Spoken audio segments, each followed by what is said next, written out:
Hello, everyone. Welcome to the Big Finish fans. In today's episode, we're discussing all things Jago and Lightfoot. I'm once again joined with Luke. Good day, everyone. Yes, we've been at the Red Tavern, so we're a little bit late, but here we are. Got our pints in. We've got our pints in, ready to discuss all things Jago and Lightfoot and do a lovely tier list. So while we wait for a few more people to join before we dive into the news, Luke, what have you been doing? Well, listening to all this Jago Lightfoot for a start, diving back into that, and that has been a very enjoyable experience. I have also been rewatching Talons of Wing Chang. Very fitting as well. Yeah, very true. And I mean, that's always a pleasure to dive into. Went for the normal version instead of the updated special effects on the Blu-ray. I like a lot of the updated special effects. I think they've done a good job with most of them. But that one, I feel like it's one you don't need as much. It's got its moments like the hypnosis. I like that. Yeah, I think the laser eyes as well. I'm not too keen on the rat. The rat I don't like. No, I think I prefer the original. Yeah. Because I mean, there's some shots where the original looks fine, really, isn't it? It's only a couple of shots where it does look like this dodgy creation. So I think for the most part, you get away with that. The CGI rat, it's like it's very well done, but just the way it's shot and stuff just doesn't quite. It doesn't evoke the same feeling for me. So yeah, it's one of those ones where you look at season 14, the production values are so high. They know what they're doing. They know what their budget is, the limitations, and how to really work with that. I mean, things like the sand miner is brilliant. So it feels like them just looking for somewhere they can slot a CGI edit into, because that's what they've been doing for most of the sets, really, except the Seventh Doctor ones. Each set has got some sort of CGI update to a story. So yeah, it just feels like that was the one they chose. And I mean, I'm not complaining because, you get both options. You aren't forced to watch it. So yeah, you're spoiled for choice with those CGI edits, really, whether you want them. And I guess with the McCoy box sets, you're spoiled for choice with what version you want to watch. Yeah, do you want to watch the extended version, or do you want to watch the VHS edit, or just the standard transmitted television version? So you're spoiled for choice. Yeah, same with Sixth Doctor season 23. You have like every episode of that extended. I wonder how much of season 22 they can extend, because I don't. Yeah, before that there was only extended part 1 of Black Orchid available. So yeah, I wonder at what point they started having all this spare footage lying around, because obviously they got it for all of season 23 onwards. But I wonder how much of 20, 21, 22 we could perhaps see more of. I think there's a fair bit on 22, because if you go on like the Two Doctors DVD and like Vengeance on Varos, there's like studio footage and stuff like that, isn't there? Oh yeah. So I think there could be quite extended bits they could use of different takes. So it might just be variations of the takes they've done, but we'll have to see. I've also remembered with Claws of Axos, that's one of the rare examples of something from the 70s where some extended footage survives. So we even get the original title. What was the Vampire from Space? Yeah. Yeah, so you got like the extended part 1 there, which that's actually quite good. I rewatched that recently. See, I've not dived into season 8 much, actually, so I feel a bit fake. I'm not really Pertwee fan as well. I mean, that's the thing. You get these Blu-ray box sets, and you have every intention of diving into them. So you start with the special features, and then Big Finish comes along and goes, by the way, you need to listen to this. So you kind of just go into that endless cycle of things, really. So you sort of forget. Yeah, that's true. Okay. Yeah. What about you then? What have you been up to lately? Well, I've done a fair few streams, actually. You're busy this week. Yeah, we did one Sunday, the Dalek Universe and 10th Doctor tier list, and then I did the 10-year anniversary of the channel, which was a lot of fun. So if you've joined that, thank you very much. It was a fun evening, and I think I'm still recovering from it. Oh, good. Congratulations, by the way. Thank you. From all the cringe. But yeah, like you, Jago Lightfoot's been my week, really. I started watching The Ark. because I fancied a bit of Hartnell and to prepare myself for the return of Dodo, and I guess to remember Jackie Lane.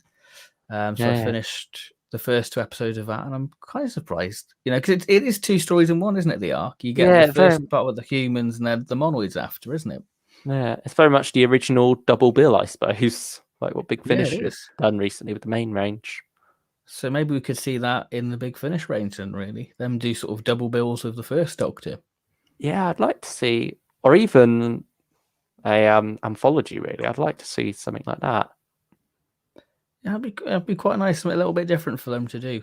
I feel like it fits the 60s in a way, too. There's something about it that would work. Yeah, just make it make it a bit more accessible for people who aren't too keen on sort of the black and white early Doctor Who. So I think it'd be quite nice, really, for people to do that. Yeah, and speaking of that, we got those 2 coming out next month. Yeah, so there'll be another tier list and a review on that. Yeah, once those are out, we'll be able to dive back into all the amazing early adventures we've had. Yeah, I'm definitely excited because I thought the range was dead after Daughter of the Gods, because it seemed like a fitting end for the range. Yeah, so to have 2 more stories, it's lovely. It's lovely. Yeah, I mean, apparently, I think we would have got these earlier if it wasn't for the pandemic. I think that's what. Really? Yeah, I think maybe recording Secrets of Death's End is what delayed them. Was it Finding Dodo or? Maybe. Or maybe that like a and DVD extra, doesn't it? Finding Dodo. Or archaeologists back in the day. There we go. Yeah.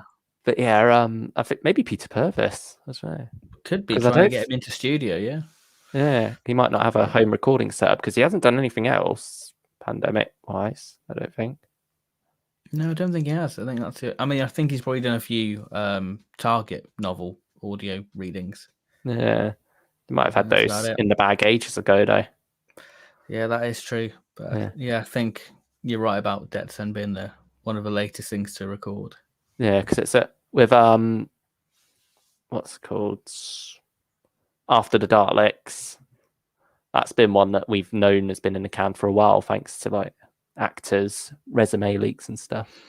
Yeah, that's normally the way we find out about stuff like the Martha box set. We've known that for a good few years, and now we finally know it's coming out. Yeah, something else we know that we'll get on to soon. Well, I could say Dalek Universe, that was leaked through that as well. Yeah, I think it was Ajaz Awad, the actress who played Katrina, back with Daughter of the Gods. She put, because she's going to be in the final 2, Dalek Defense and Triumph of Davros. She put those on her what's it called, like actors, CV thing years ago. Yeah, so it's been in the pipeline. I say years ago, probably about a year ago, but yeah, it's certainly something we've seen and known about for quite a while, thanks to that. And now we finally got the covers. Yeah, speaking of Dalek Universe, we move on to the news. Oh, we got a little graphic. I know. I've gone fancy tonight. Oh, wow. Yeah, hello, Stylish One. Thanks for joining. So should we start off with the Dalek Universe covers? Because I've talked about them, but obviously let's have you gush over the covers. Yeah, sure. Because I love these covers. I mean, just...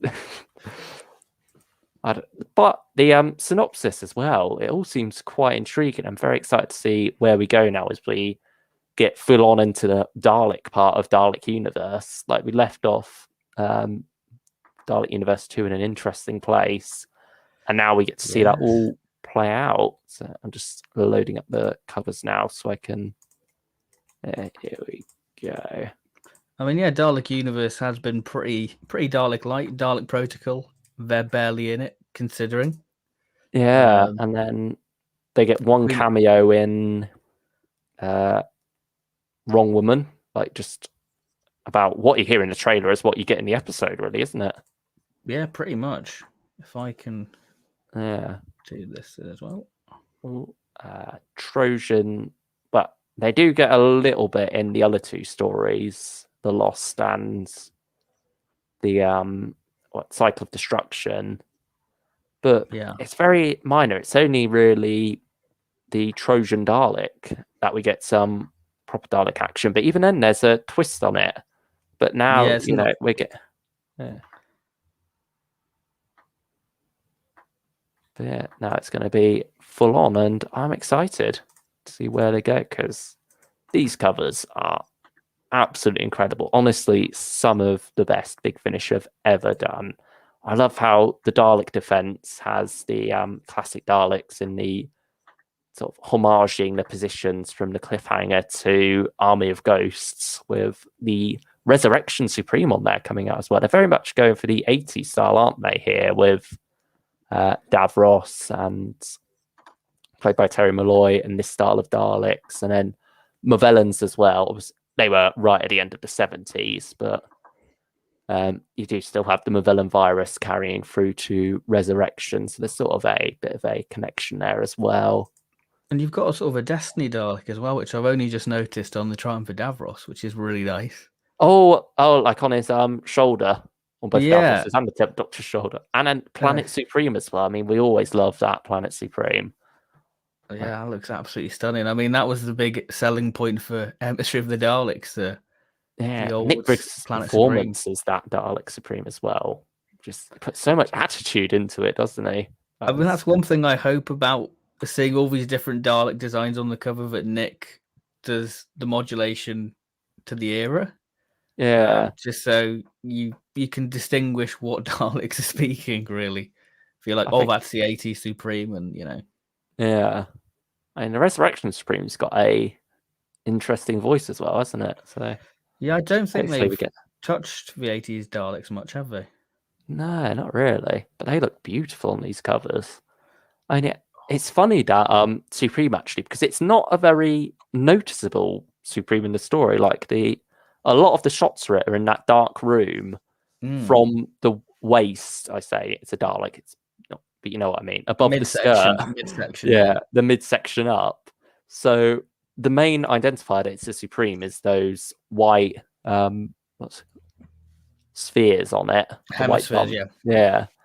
And so you don't necessarily notice it as much as, say, some other Supremes. Yeah, it's kind of a minimalist Supreme Dalek, isn't it? It's no grunge, it's not gold, it's not all flashy with an extra dome light. It's plain and simple. Doesn't have like its own different design even as such. It's just the same but repainted. But yeah, still it does look gorgeous. Great on that cover. Absolutely stunning. I mean, which cover's your favourite then of the three? I will have to say the Triumph of Davros is my favourite. I'd agree. It's very close between that and Dalek Defense. But yeah, it just pops that much more. They pop a lot, don't they? The colour choices are brilliant here.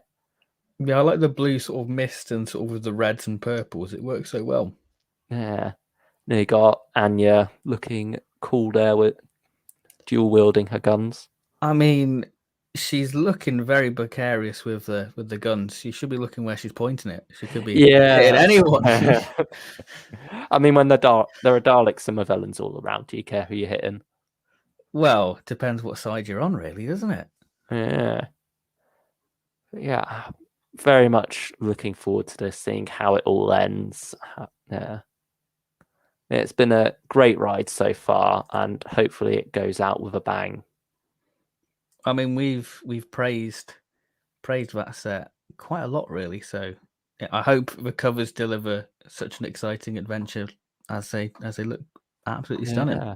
Yeah, because I mean the covers throughout have all been brilliant, really. I love how consistent this series has felt. That is a place that Big Finish sometimes falters on a bit when going through a series. Like, I mean, just look at Eighth Doctor Time War. I mean, the main logo change wasn't their fault. That was forced by BBC mandate, so can't hold that against them. But the change to the Time War logo, like switching out from the Time War to Time War Volume X, it's a bit of a messy one. Yeah, it's a weird one, really, wasn't it? But there we go. But all these are like, not just in terms of layout and logos and stuff, but also just in terms of how they look. They all feel like they're a part of the same series, just the style of them. So yeah, I really like that. There's just something. If it was on like Netflix or a streaming platform, it's just so clickable, isn't it?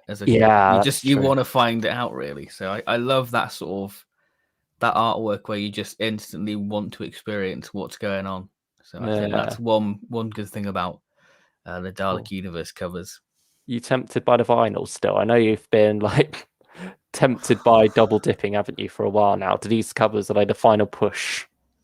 Honestly, I am very close, but I'm at this point it's now. It's a lot of money, isn't it? Yeah, a lot of money. Especially with what's coming out next few months. Yeah. So August and September, big month, and then I've got B&M, and then I know a lot of us have kind of pooed on it, but I've sort of been tempted by the Big Chief Dalek, just so I've got a little friend for Big Chief Pertwee. You going Supreme or Warrior? I think they've called the other one. I think maybe Supreme, just because it's something a little bit different. But I don't know. I've been on the fence all day about it, and I still haven't decided. So I don't know what to do about that. Whether I is just that coming out quite soon then? Because I know sometimes they unveil these things and like a year in advance or something, don't they? There's no release date for it yet, so that's another thing as well. So I don't know. I mean, that's another thing. I haven't really had I'm not going on holiday, so I'm like, maybe that money I would spend on holiday would, can justify a Dalek. I don't know. Yeah. I feel like I'm spending too much already with Big Finish and let alone B&M because you got all that to look forward to next month. Oh, God help me. Yeah. Expensive time. Oh yeah, but worth it though. Yeah. We justify it by doing these streams and videos. So that's the only reason. And you can have that Dalek behind you in every stream from now on if you get it. I mean, that might be a way of, that might justify spending that money on it. Just have it there, and it'd be nice. Just have it flashing because it lights up. So that's another selling point, I guess. Yeah, I see you've got your War Doctor there now. That finally started shipping out to people. Still no Ravager vinyl. Nope, we're still waiting on that. No Ravager vinyl. So, I mean, Volume 2 is going to be out before we get that. I can sense it. I can feel it. Yeah, I feel like that's going to be like first half next month. No, hope. I mean, it could be out next week, maybe. Yeah, I mean, I suppose we'll get a hint soon at what's going to be out next week from the Big Finish podcast, because usually what they preview on that is what we're going to be getting in the week. So I think it will help us decide what we're doing next week if we do a stream. Yeah. Even the thing is, we've got to get through it all, whatever it is. Like 8 episodes of Early Adventures come out on a Tuesday. We might be able to get it done by the Friday.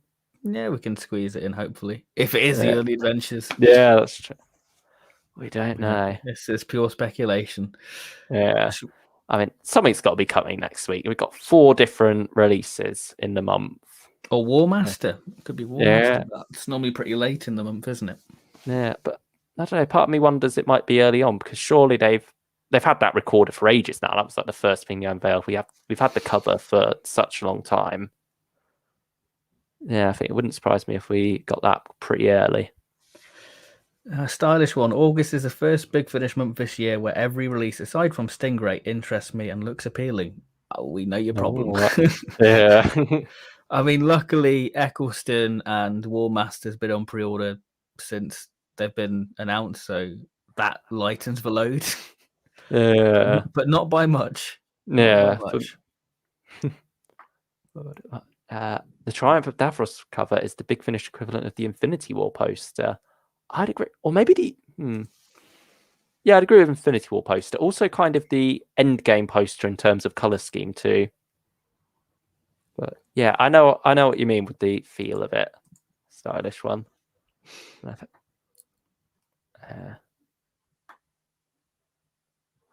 Oh yeah. Yeah, Stylish One's just said War Master 7 announcement soon, perhaps. Maybe a secret trailer at the end, like Hearts of Darkness. It could be. That'd be they nice, like their secret trailers, don't they? Yeah, they've done it on Rory and the War Master, haven't they? I think that's the only time they've done it. I think we know War Master has been recording more as well, don't we? Or was that for the I Jacoby? I don't know. Maybe. I think sure if they can get him in for that, though, they can get him in for War Master as well. And certainly from what they've said, there's no signs of stopping. Jacoby's been loving it. They Why love would writing you? it. So yeah, It's I blooming think good. we'll definitely get a 7th one sooner or later. Yeah, maybe that announcement could come soon. I mean, just going back to like secret trailers, I would love if Dalek Universe had like a little secret series. Oh, Well, like a volume reveal 3 of trailer. if anything's That'd coming been lovely. next. That would have been that'd be- lovely.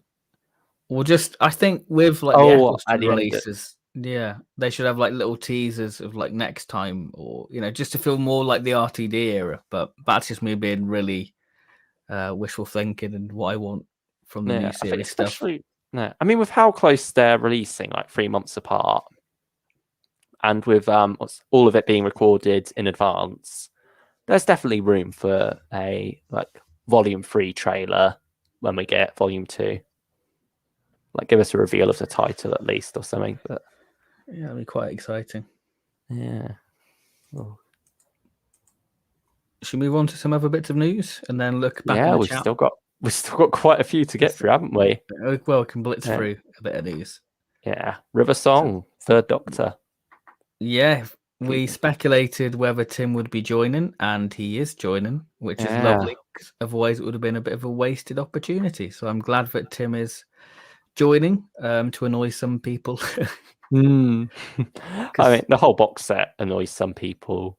Yeah, I think that's a lot true. of these people also, like the people who are against recasting, seem to also be against new series like inclusion with classic Who stuff, don't they? So they're Yeah, that is very not true. much of a fan of River Song either.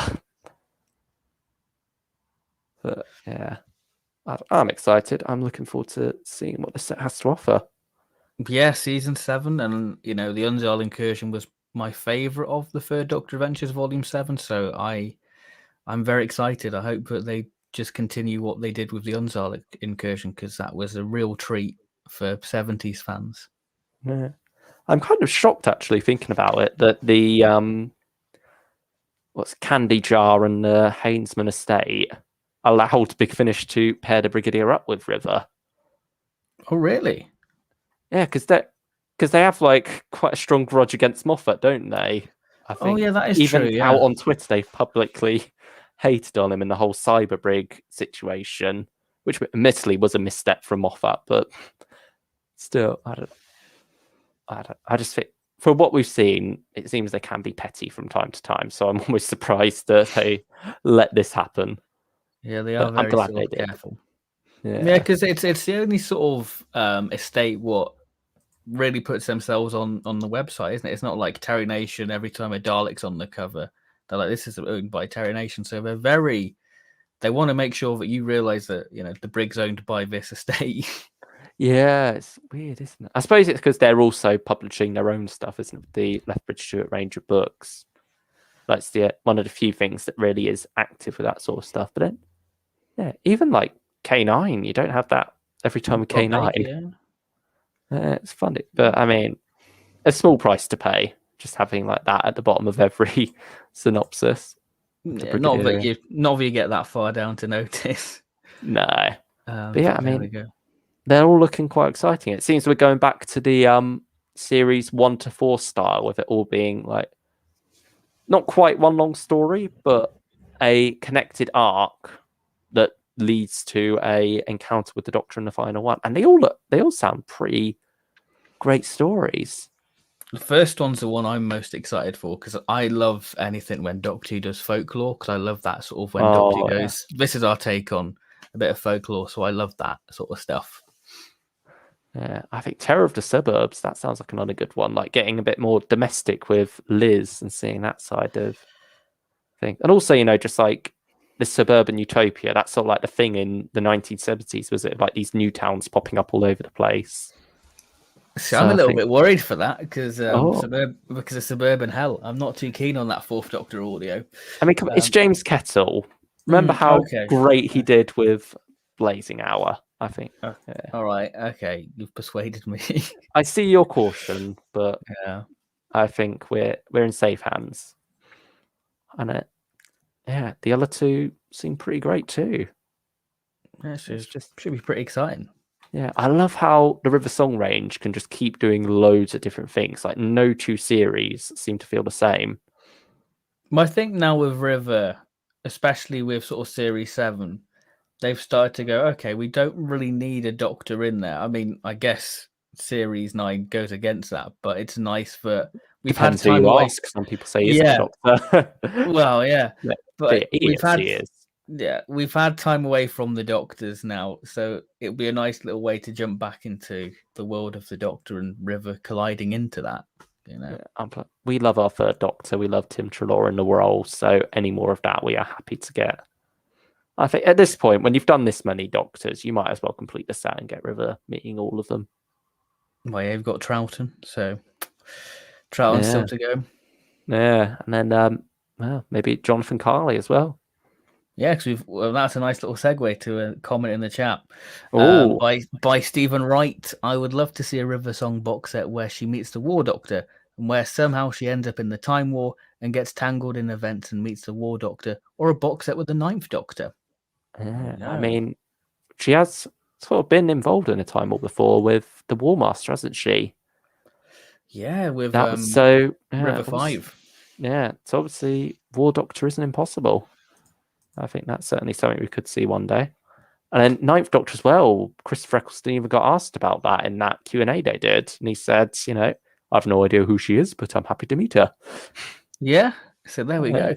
Yeah, it's certainly possible. I think, Eccleston, it's still just a case of easing him in, isn't it? Not throwing all the big continuity messes at him. Just getting him in with some good stories, and then hopefully, get a meeting River Song at some point.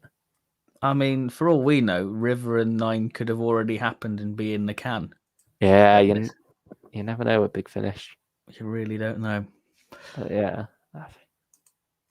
One thing I was actually curious about, because I didn't think of this at the time, but with River Series 9, I was thinking during the Series 8 interviews and stuff, they were saying about how they had one or two of these stories recorded, but they had to adjust their plans for the box set when COVID struck, and but they said they were still going to carry on those ideas and use them. It doesn't seem like this is a set that does that, because this all seems to be designed as one unit, doesn't it?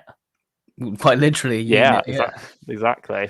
Yeah, so I wonder if maybe they have saved some other concepts to use later.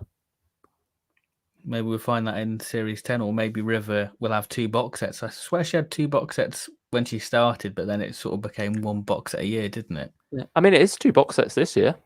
Oh, yeah, it is. Sorry, and I suppose, brain's fine. Yeah. Oh, and I suppose last year we kind of had 2 with 10th Doctor and River Song counting as one in a way. Yeah, that is.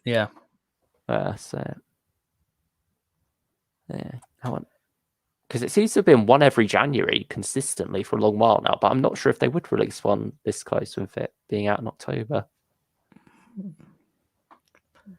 Yeah, maybe. I mean, the release schedule keeps changing, so who knows?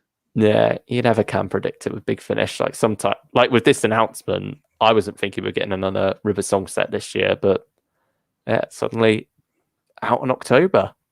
See, I was happy. I was like, you know what? We've had River Song Series 8, and then we've got her in Dalek Universe. Fine, I'm fine with River. And then we get, Series 9. I'm like, well, I'm pre-ordering that. Yeah. Okay, exciting times. Really is. And we've still got 2 more news articles to discuss. And then we get back to the chat. Don't worry. Yeah. We're back. We're not ignoring you. We'll be back. So what bit of news do you want to talk about next? I suppose. Well, both Torchwood related. I suppose since they're both also out in October as well. Okay. So, all 4 of our news articles relate to something coming out in October. Well done, Big Finish. Yeah. They're coordinating well here. Should we go Torchwood Goes Camping? The Great Sontaran War. Let's go for that then. Yeah. Is it a pickup for you? It is a pickup for me. It is a pick.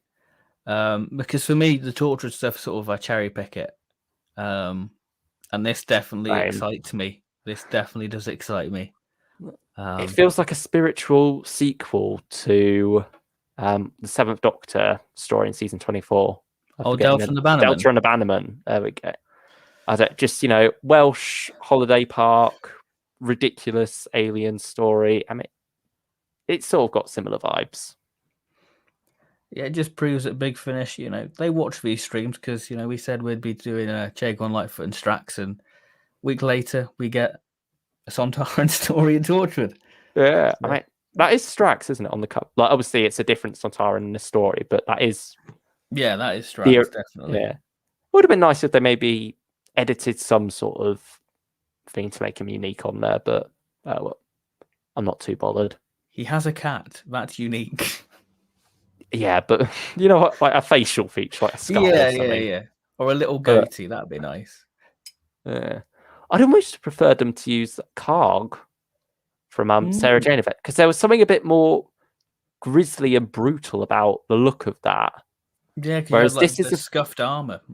Yeah, whereas this is quite a clean Sontaran, and it sort of doesn't quite look right in the Torchwood setting. But all right, yeah, it's still a very nice cover. You got Yanto there looking very concerned. I suppose as the 50th, sorry, not 50th, the 15th Torchwood anniversary story. It feels strangely fitting. Yeah, it does actually. I mean, I thought that this might be like a new little sub-range in the Torchwood lineup, like Torchwood vs. Monsters, like Night of the Fendal, Green Life, but it looks like this is just like a one-off, so... I mean, you never know what could be coming next month. That is true. Yeah. But we do know what else is coming this month, with Torchwood Soho returning for another box set. You can talk about that because you've listened to it. Is it? Yeah. I mean, I suppose you need to listen to the first one before you decide whether the second one is a pickup for you. Yeah, before I dive in. I mean, I love the first one. I love like the 50s style of it all going back. It's like the classic series of Torchwood that we never had, isn't it? In a way. So it looks like a very intriguing story. Ascendon going back to this new town popping up, sort of like we mentioned before with the whole 70s new town. It's also like a 50s thing, and I think that leans into quite heavily something that we got a lot in 50s media, with like this suspicion of outsiders in these strange towns and stuff. It's something that's even in Quatermass 2, and the first box set, Parasite, leans into Quatermass quite a bit, particularly Quatermass Experiment, the first Quatermass volume. Obviously, it is even structured like that with 6 half-hour episodes. Yeah, I'm very excited to see what could be going on here. I'm intrigued as to how Elizabeth Hayho is back. Dervla Kerwin does a wonderful job. Did you pick that release at Madam I'm? No, I didn't in the end. Maybe I'll go back and get it sometime. But yeah, for the moment, it's not really jumping out as me, especially now that I know we're getting this so soon after. I think this box set will scratch that itch for me instead. Okay. So yeah, I am excited to see where things go with this box set.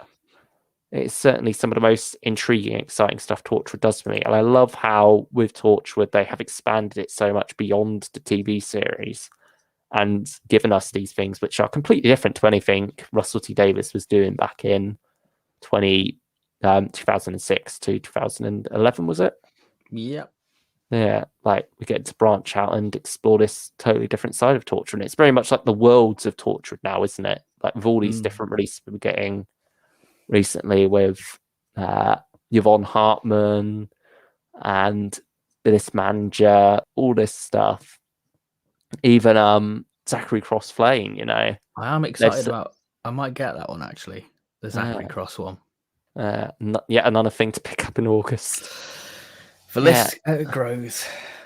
Yeah, they've been doing a lot of exciting stuff with Torchwood and expanding it beyond what we had to begin with. So yeah, picking this one up. All right, so that's the news. That is the news. Should we have a quick look at the chat? let's go for it. We did get a comment from, I think, Benjamin James Miller. Give me a little second and I'll load it up because somehow the chat has got rid of the comment.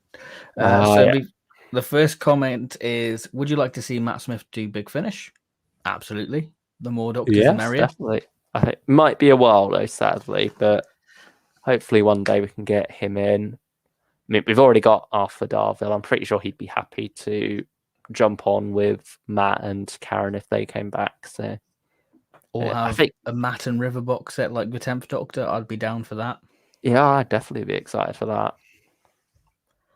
Yeah, I think, but I feel like it will be a while. Sadly, it does seem like he is the busiest of actors at the moment with the Game of Thrones prequel.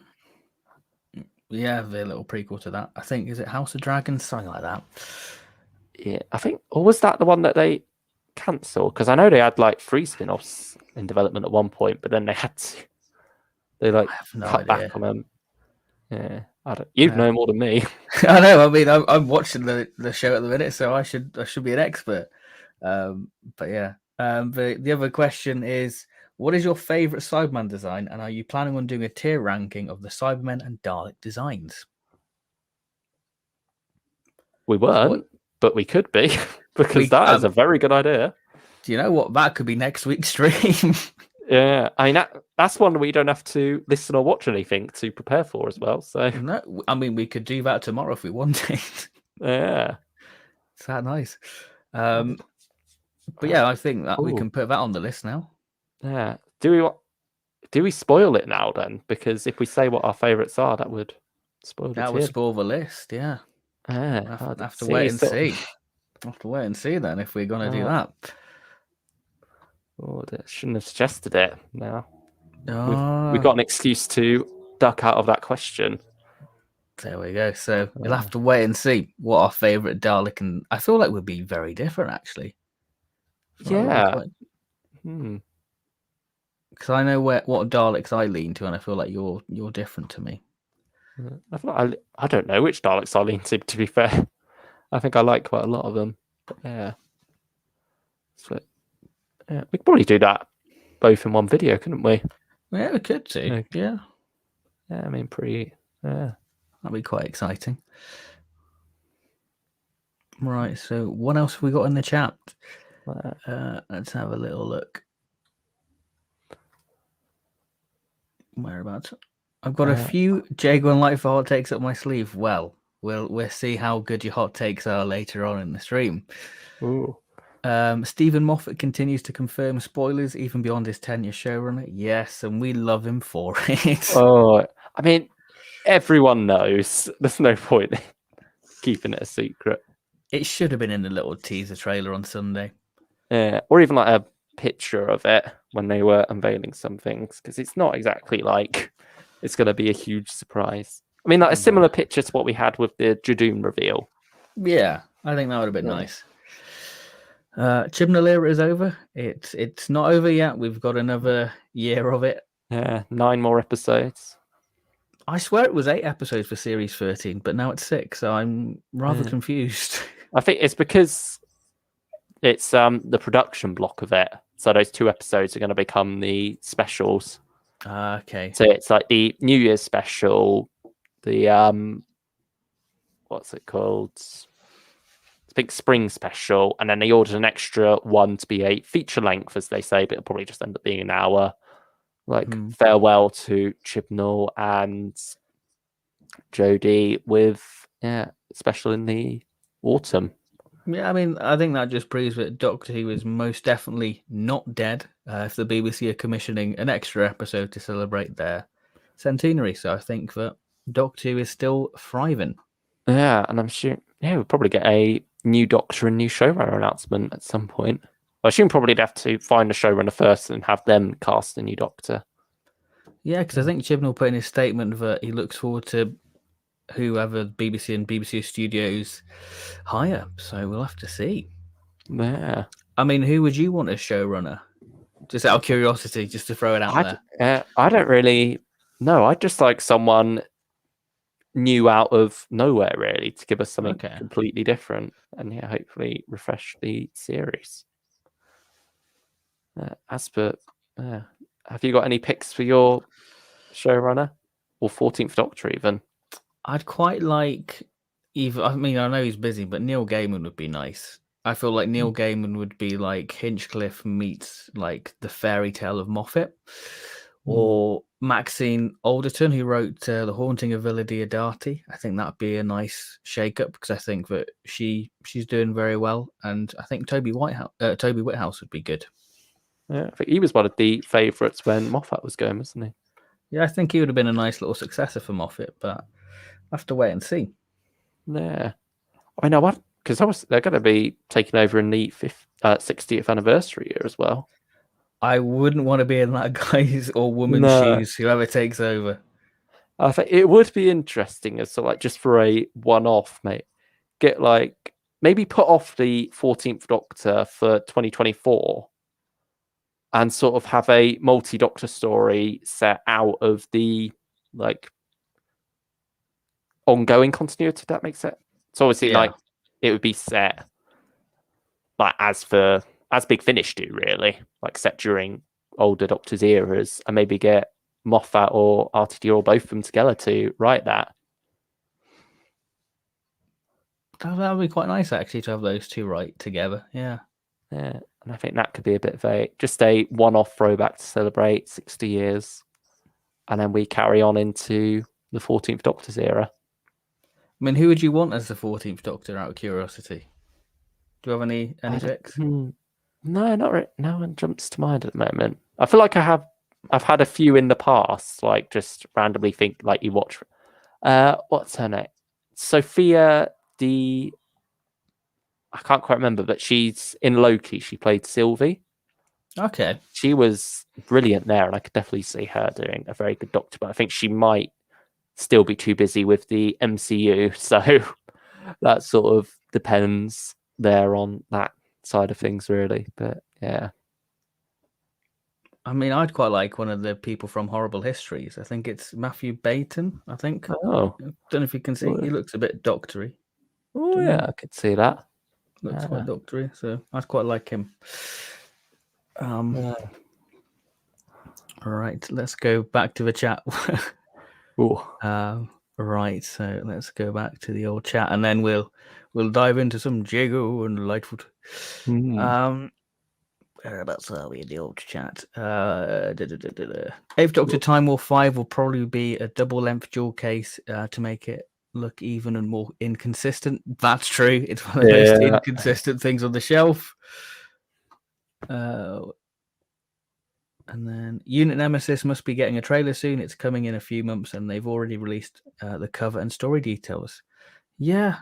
I mean, it wouldn't surprise me if we get the trailer next week, probably.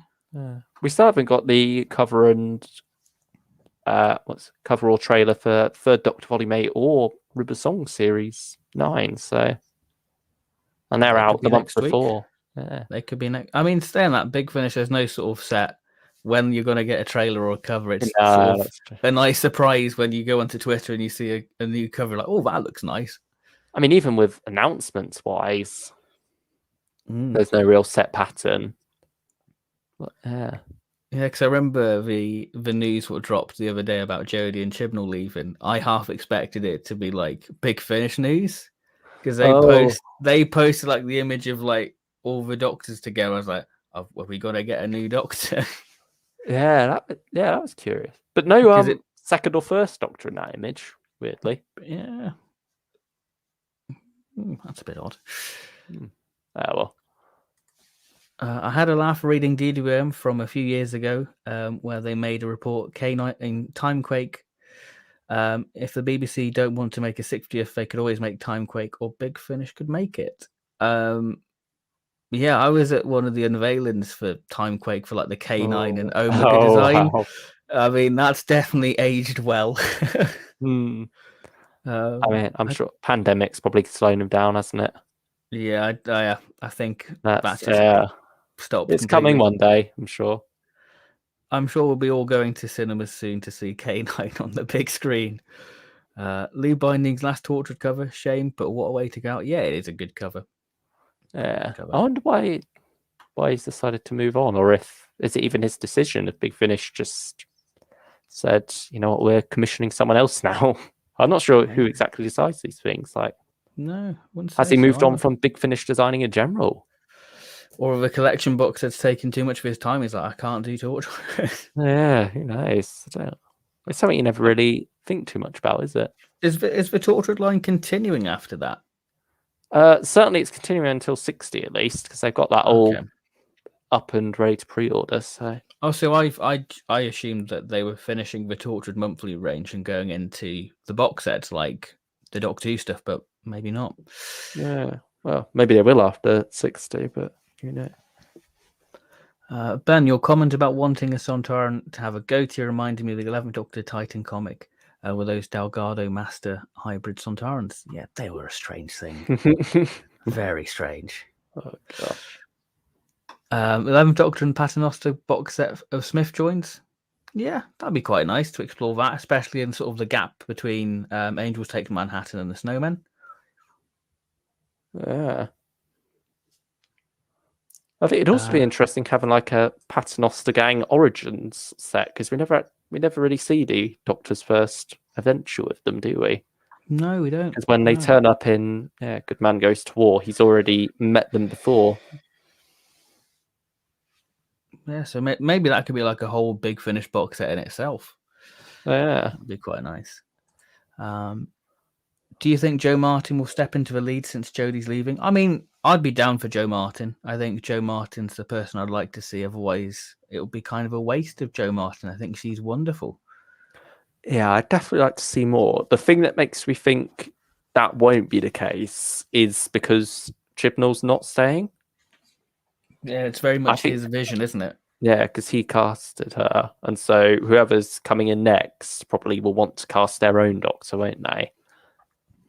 I never know. They might want to carry Joe Martin forward and do something there, but I feel like it's more likely that, sadly, we won't see any more Joe Martin after Chibnall departs. Yeah, hopefully her sort of story narrative doesn't feel rushed. But there is enough for Joe Martin. Yeah, I mean, hopefully she can come back in the 60th. Oh yeah, hopefully. I'd love that. I mean, she's in Time Fractures, which is lovely to see her included in. Yeah. Imagine if the Weeping Angel... Sorry, go on. Sorry, I was sort of having a yawn there as well. We still haven't seen that much of her because we only got that tease in Future to Do and then a short cameo in Timeless Children. So, yeah, it's weird. She certainly made an impression. Oh yeah, like Joe Martin, sort of the Doctor. I naturally like the no nonsense. I'm gonna sort this out authoritative Doctor. She's like 12 and 6 and 3. So I'm she don't take no shit. Exactly. That's why we like Joe Martin. Yeah. Imagine if the Weeping Angel story tied into the class cliffhanger. It most likely won't, but an offhand reference or comment from a character would be nice. I mean, that would be very obscure, but saying that, Chibnall's done obscure stuff like the Morbius Doctor, so who knows, Class could be getting a return. Oh, gosh. That's just something so easy to forget about Class. It feels mean to say, but I always forget that was a thing. It doesn't feel like it's connected to Doctor Who, does it? It tried. It had Capaldi, but even that didn't work for me. No.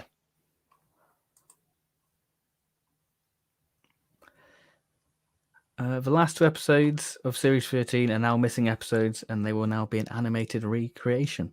There we go. Ooh. That's going to be the next animation. There we are. If the BBC released all the revival series as a collection Blu-ray box set, would you buy them? And how annoyed would you be having to buy them all again? Not very, because if it's going to be like the collection box sets, then you're definitely going to get your money's worth on, the extra content. Like think about it behind the sofa. Yeah. Do you get 13 of those, maybe a series? Yeah, unless, they could merge 2 parts together, but still, you get a lot of behind the sofas out of that. Yeah, get Eccleston and RTD on behind the sofa. That'll be worth the price alone. I mean, to be fair, I haven't bought a new series box set since when was it? Series 3, actually. So Well, you've definitely. Yeah, Well, actually, to be accurate, I've never brought a new series box set. They were Christmas presents, so it's always just been on iPlayer and stuff, hasn't it? So, or Netflix. I mean, I went down the route of getting the steelbook, so I've gone down that slippery slope. But they're worth it, so I don't feel too bad if I have to get the collection box sets because steelbooks they hold their value. Not that I'm going to sell them, but there we go. So yeah, I wouldn't be annoyed. No. Good old Kai has put a message in the chat. Jimmy McGovern for showrunner. And I mean, I have no idea who Jimmy McGovern is, so I feel uncultured. I'm sure he will let us know. He'll let us know probably later on. Sorry, Kai. Sorry, Kai, we failed you. Hopefully the next showrunner brings the Christmas specials back. People used to complain about Christmas specials and want them when they're gone. Yeah, I do miss that sort of tradition of having a Christmas episode and sort of wincing when the family round going, you still like this? I'm like, yes, I still like it. Okay. Yeah, I think that is the chat, isn't it? Yeah. There we go. I think it feels special again having a Christmas special back, actually. Yeah. I mean, it'd be nice to have a Doctor not regenerate at Christmas. I think it worked well in the RTD era when there was like 13 episodes in between before you got the Christmas special. I think once you reached the point of the Moffat era where the scheduling got a much more mess, and I mean, sometimes it was just, with 2015 and 16, it was just Christmas special and Christmas special, nothing in between. And it was then that it started to wear down a bit having all these Christmas specials, I think, just because there wasn't as much sandwich between them to make them feel more special. I mean, I like the idea what David Tennant and Matt Smith suggested a few years ago, that they wouldn't mind returning for like the odd Christmas episode. So one year you'd get a 10th Doctor Christmas episode, then next you get Matt Smith. I think that's one thing Matt Smith said that he misses the most, being on at Christmas and having like a Radio Times cover. I think as well. They feel like the most event episodes in a lot of ways, don't they? The Christmas ones. Like, think at all the fanfare. Something like Voyage to Damned got on the viewing figures there. Wasn't it one of the most highest viewing episodes? Yeah, Could be wrong. I think maybe second highest behind City of Death episode 2. Yeah. I don't know. Certainly, City of Death is certainly the highest because they had the ITV strike at the time.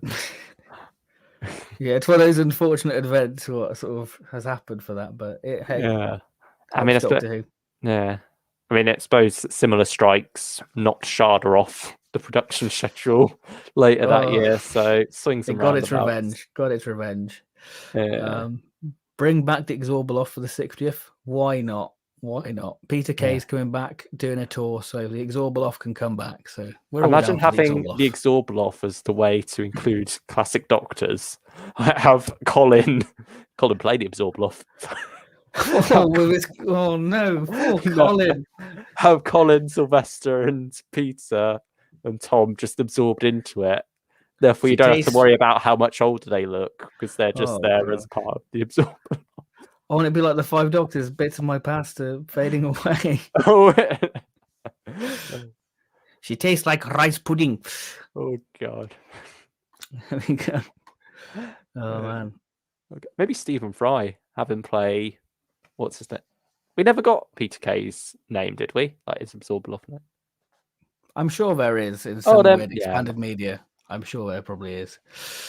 Yeah. I think, Stephen Fry would make a good Absorbaloff. Blimey. This is how you spend your Friday night talking. Who's going to play the Absorbaloff?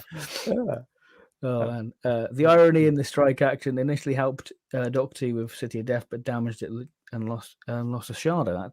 That is very true. Yeah, there's a meme that can be made out of that, I'm sure. I'm sure you'll make a meme out of it because you are the meme king. Thank you. Right. I think that's all the chat caught up. So should we move on? Should we do a little bit of housekeeping before we dive into the tier list? Please do like the stream. It helps us out and it appeases the YouTube gods and it makes us feel like we're doing something good and right. And yeah, just It if you helps us enjoy the get a stream, good night's sleep.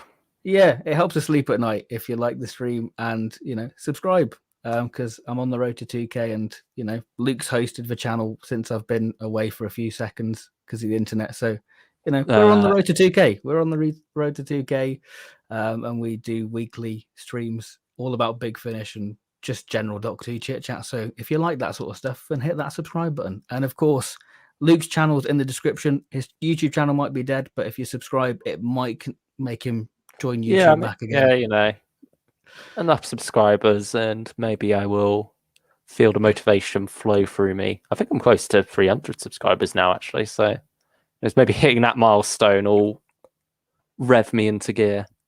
So I've not got much else to do. If he gets 300 subscribers, he'll do a video. You heard it here first. But if you want to see some of Luke's shenanigans while he's not on stream, there's also his Twitter, which he's probably more active on, and he's already speaking to John Coleshaw, so he's official. So his links. Yeah, I'll get the blue tick tomorrow. It's coming any day now, I think. So go and give him a follow and a subscribe. It just helps us all out, really. So yeah, thank lovely you. Stuff. Right, so let's move on to the main event, and then we'll go back onto the chat. So Luke, do you want to do your fantastic introduction for this tier list while I load it up? Where is it? Because you put quite a mouthful. It's quite a mouthful to say. Well, I mean, it's very much in the style of Jago, isn't it? His theatrical performances. We have Jago and Lightfoot's terrific. Oh wow! I did not realize how much I messed up. It was meant to be terrific tier list of tantalizing tenacity. Or have they messed? Who knows? Who knows? It's fine. Yeah, I feel like that might be the website automatically seeing tier list and just leaving out of the tier list title. Maybe it could be that. I think I've been frauded there, because at the moment it says Jago Lightfoot's terrific of tantalizing tenacity tier list maker. But yeah, it was. Oh no, yeah. If you look at the URL though, it is Jago and Lightfoot's terrific tier list of tantalizing tenacity. So how very odd. Yeah, it is the website frauding me over there. I'm glad I am not at fault. Right, I'm going to go for a little minute while you do your little introduction. Okay. So I'll let you explain the tier list and how it's going to work. Yeah, so tier list here, I've selected only the Jago and Lightfoot stories. I thought I'd leave off the stories following Trevor's passing, where it was just Jago, like his cameos features in Diary of River Song Series 6 and the Paternoster Gang. So those are absent at the moment, just because it feels more right to only rank the stories with Jago and Lightfoot together in here. Although I think both those stories are wonderful, and if you are itching for a bit more of Jago himself, then they are definitely great places to scratch that itch if you are so inclined. But yeah, for the purpose of this, left them out. But I have included a lot of other little spin-off things. It's not just the series. We have Stage Fright, their appearance in the Sixth Doctor Last Adventure.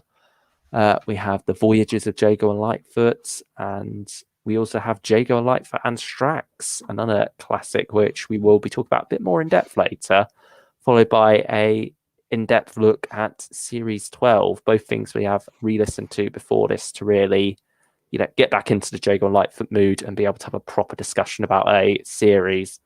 But before we get to that, we will dive into all of these different box sets and releases. And yeah, we will start off with the Mahogany Murderers in a little bit, the companion chronicle that started it all, actually. A bit of a backdoor pilot there following the Talons of Wing Chang, which then led to us getting Series 1. And gosh, just when you look back at how long this series went for, and just it's sad to think that we could still be getting some today. What would we be at if it was still going on today? I think 2017 was when Series 13 came out. And it's normally about 2 box sets a year, isn't it, for Jago and Lightfoot back in the day? Yeah, let's just double check that is correct. Yep, 2017, April. So we'd have got 14 later in 2017. So 18 would have been 15, 16, 19, 17. 1918, 20, 1920. Okay. It's hard when the numbers are so similar. And then 21, we would have been on series 22 upcoming, perhaps, if they'd have kept to Blimey. that. Gosh, what that's a thought. crazy thought. That's a crazy thought. Yeah. Instead, River Song's sort of taken over as the longest ongoing one. But yeah, River Song could overtake Jago Lightfoot in a few years. That's Yeah. kind of crazy and kind of sad. But let's not think about what we're not getting. Let's focus on what we have got, because 13 series is still a mammoth amount. There is a lot there to listen to, plus loads of different features and other ranges or specials too. So yeah, I think definitely been spoilt with Jago Lightfoot. You know, with Colin and short trips and Fourth Doctor adventures. You know, we've really been spoilt with these two infernal investigators. Yeah. Do you think with Collins featuring in series 4 and such, if they'd have got Tom a bit sooner, do you think they'd have never gone down the Colin route and just kept Jago Lightfoot with the Fourth Doctor?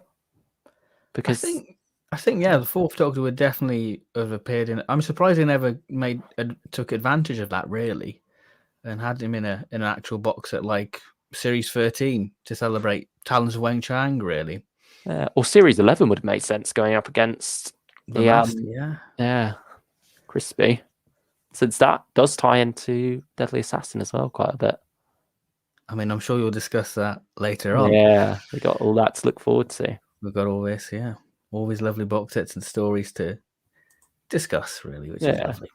Yeah, so in terms of what tiers we have all named after Jago and Lightfoot themed stuff. We have a superlative display, Quarks, and then leaning more into Lightfoot's side of more gentlemanly manner, we have Quite Delightful, Oh Lummy, and another Lightfoot here, Jolly Dull, like most of the corpses around here.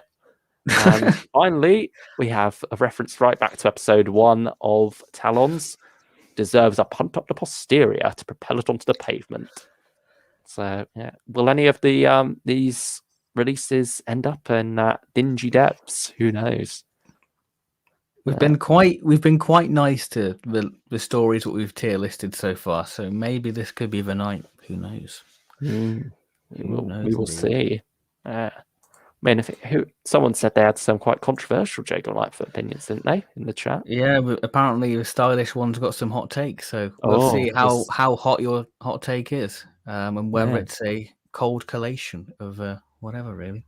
Yeah, be sure to let us know as we go along. But yeah, I think a lot of these, funnily enough, we've not both listened to a lot of these, have we? So some of them you'll be getting exclusive dibs on where it goes, others I will. So yeah, I think leaning more into you first with Mahogany Murderers. I have not got this one, so I thought you would have had this.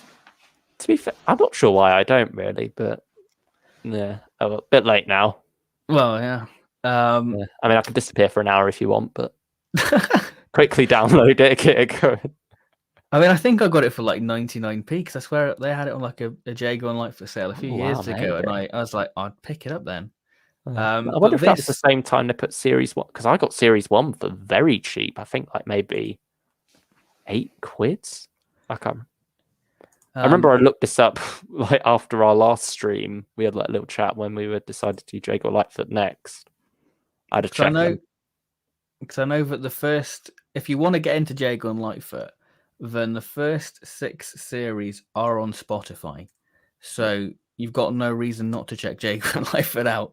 Yeah. They're also permanently discounted on the website as well. So there we go. Yeah, £6 I got it for was the price, and then £2.50 postage. So I paid £8.50 total for a whole series of Big Finish. That's unheard of. Yeah, what a shocking times for a CD as well. So yeah, we'll have to see whether it's worth. I mean, have you listened to it? Yes, I have. So thank gosh, it was a while ago though. Yeah. I mean, this is the thing with this tier list. We haven't listened to all of the Jago and Lightfoot box sets in preparation for this because blimey, there's quite a lot. Yeah. This is off the cuff until Jago and Lightfoot and Strax in Series 12, where we have listened to it in preparation for this stream because we thought it would be a nice sort of contrast of what the range is capable of with a more of a light-hearted story with Strax to the more nitty-gritty of Series 12. Yeah, so we're saving those until last so that we can really go into detail and have a proper good discussion. Yeah, hopefully not like the Dalek Universe 2-1 where we're like, yeah, we're going to review it, but we're going to try and keep it to the bare minimum so we don't spoil it. So hopefully we can have a bit more of a chat about these releases. I think we might get into a bit more spoilers territory there as well. So beware when we get to that. But yeah, I think it's been out for 5 years. I think we're more okay there. Dalek Universe, it only came out the other week. So especially with it being ongoing, it feels a bit wrong, especially with those surprises. Yeah, get to it if you haven't already. But Mahogany Murderers, where are you going to put it? Well, it is the most sold companion chronicle in the history of Big Finish, so I think that's a good indication of why it got into its own spin-off. For me, I think that it really utilizes the companion chronicle format beautifully. The way that it's just them recounting an infernal investigation in the Red Tavern, and it's one of those rare cases where you have 3 people in a companion chronicle with Lisa Bowerman playing Ellie in there, so that was quite a nice little surprise. They always make an extra exception for Jago and Lightfoot, don't they? Because that's also the Ellie short trip with 2 actors. Yes, we'll get to that soon, but we'll get to that about in an hour's time, I guess. I think Lisa was the director as well, wasn't she? She certainly directed a lot of the series. She did quite a few of the companion chronicles, if not all of them, really, I'd say. I think Nigel Fairs did a few. Nigel Fairs, did a few of the Leela ones, but I think Lisa Bowerman did a big bulk of the companion chronicles. She seems to be like the go-to director for narration because she's done a lot of the early adventures as well. She does deals with quite a lot. Maybe because she knows them so well from the companion chronicles, and they know that she's capable of doing that sort of stuff. So yeah, it could be it. There we go. Hello, Adam, Time Lord Fishwick. Nice to see you join us. I'm gonna put, because it's such a good story and I love it, I'm gonna put it in a superlative display. I love it. If you want to listen strong, I think for me, for Jago and Lightfoot, listen to it from the beginning because you get such a reward, especially just hinting at I feel called Series out. 1. But we'll see how terrible you are later on. But especially when listening back to Series 12 and you get throwbacks to Series 1 with like the Bloodless Soldier, you get so much of a reward by listening to this. And Mahogany Murderers is very much a rewarding one in the sense of the villain for Series 1 with Dr. Tolp. So speaking of Dr. Tolp, should we move into Series 1 because we've both listened to this? Yeah, here we go. We can both talk for a change. And then it'll be you silent for most of it up until just as the jokes are, isn't it? Yeah, I mean, if you take about an hour, I can buy Mahogany Murderers, listen to that while you're going, and oh, what theme does it? Does it have the Jago and Lightfoot theme in it, or is it the Fourth Doctor? It has the Fourth Doctor theme. Is it done in 2 parts as well? It's a 2-parter. It's done quite nicely how you sort of get Jago's half of the story, but you sort of get Lightfoot butting in, going, no, that's not how it went. So I like that. It's a good little, considering that Christopher and Trevor hadn't seen each other since the recording of Talons. It just seems so effortlessly them two getting on. It's just like you've missed a whole load of adventures since the Talons of Weng Chang, because it does feel like they've had a few good investigations behind them since meeting the Doctor. It's a shame that we never got them two together for Behind the Sofa. Oh, that would have been lovely for Talons of Weng Chang, wouldn't it? Or just watching the whole of season 14. Yeah, wonderful. Why not? But yeah, anyway, we digress. We've gotten off on a tangent already, and we've only just started. Series 1. Here we are. The first proper delve into this world again. I'm struggling to remember a lot of this. Really, it doesn't quite stick out in my mind. I'm afraid to say. Well, the Bloodless Soldier, I would say it's a good, solid introduction. It's not the level of Mahogany Murderers, but it's a good story to introduce and establish Ellie more with her sort of brother. But I think that it's a good blend of sort of Hinchcliffe horror with like I swear like the wolf is from Egypt or something. It reminds me a bit like Pyramids of Mars with that rings the bell that sort of intro. because it's like him coming back from when he was like off fighting in wars and stuff.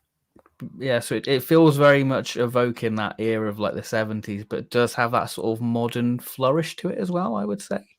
With sort of the character drama, what you wouldn't have got back in the 70s. Yeah, that's very true. Yeah, and then the Below the Devil. This is a weird my one. favorite. That's Is my it? favorite of the series. I love it with Jago just being absolutely terrified of the Manchester Wrangler. And you've got Stephen Thorne in there playing this wonderfully devilishly butler character, and I love it. Yeah. Or am I confusing this with the next one? I mean, what's the one with like the Suicide Club type thing? Yeah, that's the Beloved Devil. Yeah. Oh, okay. I remember being a bit at a loss with this one, to be honest. Well, okay. I wasn't as big a fan of this. Yeah, certainly. I mean, we're in the Jago Lightfoot mood. It probably will get a re-listen at some point. But yeah, I do remember struggling with that one. And yeah, so the Spirit Trap, the next one. I like this one because it sort of really plays and leans into the Victoriana era, doesn't it? With sort of seances and charlatans. Oh, yeah. It sort of reminds me of the Unquiet Dead scene with the sort of the seance there. And you've got the woman from the Curse of Fenric in there, which is lovely to have her on Big Finish. I suppose it sort of ties in with was it Bloodless Soldier as well, doesn't it? With Ellie. That's what I'm trying to say. Having lost her brother recently, so I think it's a nice exploration of grief there. And then you have the last story, which sees the return of Dr. Tulp. That's one I don't really remember much about. Sadly. Do you remember anything from Series 1 finale? No, sadly not. This is okay. We're off to an interesting start here. On a good start. But yeah, Series 1, I wouldn't say it's the strongest of the Jago and Lightfoot box sets. I think that it's the solid foundations for Jago and Lightfoot to flourish. Obviously, they did flourish because of you've just got to look at the tier list. How far they've come. So for me, I would quite like to say quite delightful. That I'd agree with that from what I can remember. It did its job. I thought I'd remember more of it than that, but honestly, so much is just like not coming back to me. I can forgive you because just think how much Big Finish has been released since you listened to it. Quite a lot. Yeah. Maybe I just wasn't in the right because I'm pretty sure things like Series 9 and 10 I have listened to like last before I listened to Series 1, but that sticks out more to me. Weirdly enough. Yeah, I couldn't say why, but yeah. Series 1, from what I remember, just general feeling wise, it's good. It's nice having Jago and Lightfoot back. I mean, they can never not entertain, can they, those two together? But it's just the most wholesome spin-off for me. Yeah, really. It's such cozy listening. Yeah, it's a comfort listening to me. It's like, because today it's just been absolutely chucking it down. And listening to Series 12 of Jago and Lightfoot, I was like, this is just the perfect weather for it. It's cold. It's raining. I've got Jago and Lightfoot. It's got the whole rich atmosphere of like the fog, vampire creatures. It's just beautiful. Yeah, like even with the horror, it still feels cozy, funnily enough. And it's good horror, but it's also good cozy listening. Speaking of horror, Series 2 really leans into that gothic horror, and this is where the vampires really come in, isn't it? Mm-hmm. This is what makes Series 12 even more interesting to discuss because you haven't listened to it. So you diving into Series 12 without that prior knowledge, and obviously I've listened to Series 2. We have Lightfoot and Sanders, which I think is an absolutely brilliant story. You've got David Collins playing Sanders, which is wonderfully creepy, and it just sets the tone of the box set. Absolutely superb. And I just really, really love the tone and atmosphere of this box set. What this box set goes for, I really do like it. Because Jago's been replaced and Sanders is taking his place. Then you have the creepy Necropolis Express by Mark Morris, which is a really good one with sort of a graveyard train. Wonderful. Then you have the weird and wacky story, The Theatre of Dreams, which is probably one of the weaker ones of the box set, but still very good. Then you have the Reuven Inheritance, what really deals with sort of the vampire set of the adventure. So for me, I'm going to say it's a superlative display. I think it's one of the best, if not the greatest, really. So yeah, I love it. Yeah. And it's going to be you again for a couple more releases. So I don't have too much to say until we get round to the what is it? Justice of Jauxar. That's when I can... So I guess I'll take. And that's one we both listened to again. So right. So Series 2 should be my next purchase then eventually. Well, if you've got Spotify, I'll get you 30-day free trial and get on it. It's worth it. So Series 3, we have Dead Man's Tale. We see Leela introduced to the world of Jago and Lightfoot, and she would reappear in Series 7, as I think the Time Lords have sent her on a mission, and she joins forces with Jago and Lightfoot. So it's quite nice to see them having a lovely little reunion. And the good thing about the Jago and Lightfoot box sets, though they're standalone, they do end on a bit of a cliffhanger, but you get the last scene from the previous box set in the first story, so you're not missing out of any prior context, really. So yeah, and then you have the first story, Dead Man's Tale, which is a really, really good story. There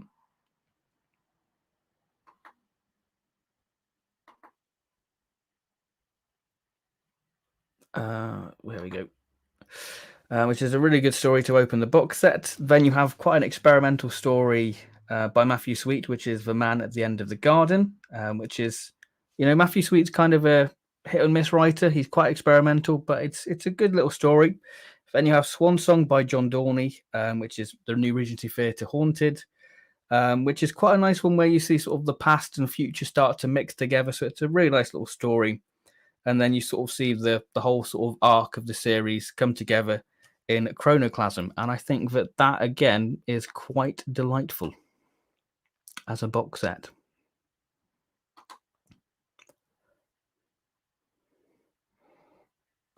So then if we move to Series 4, we see Colin Baker introduced to the old series, which is lovely to see good old Colin. So if I just load the stories up, just so I can remember what the titles are, because this is the thing with this tier list that we are just going off memory.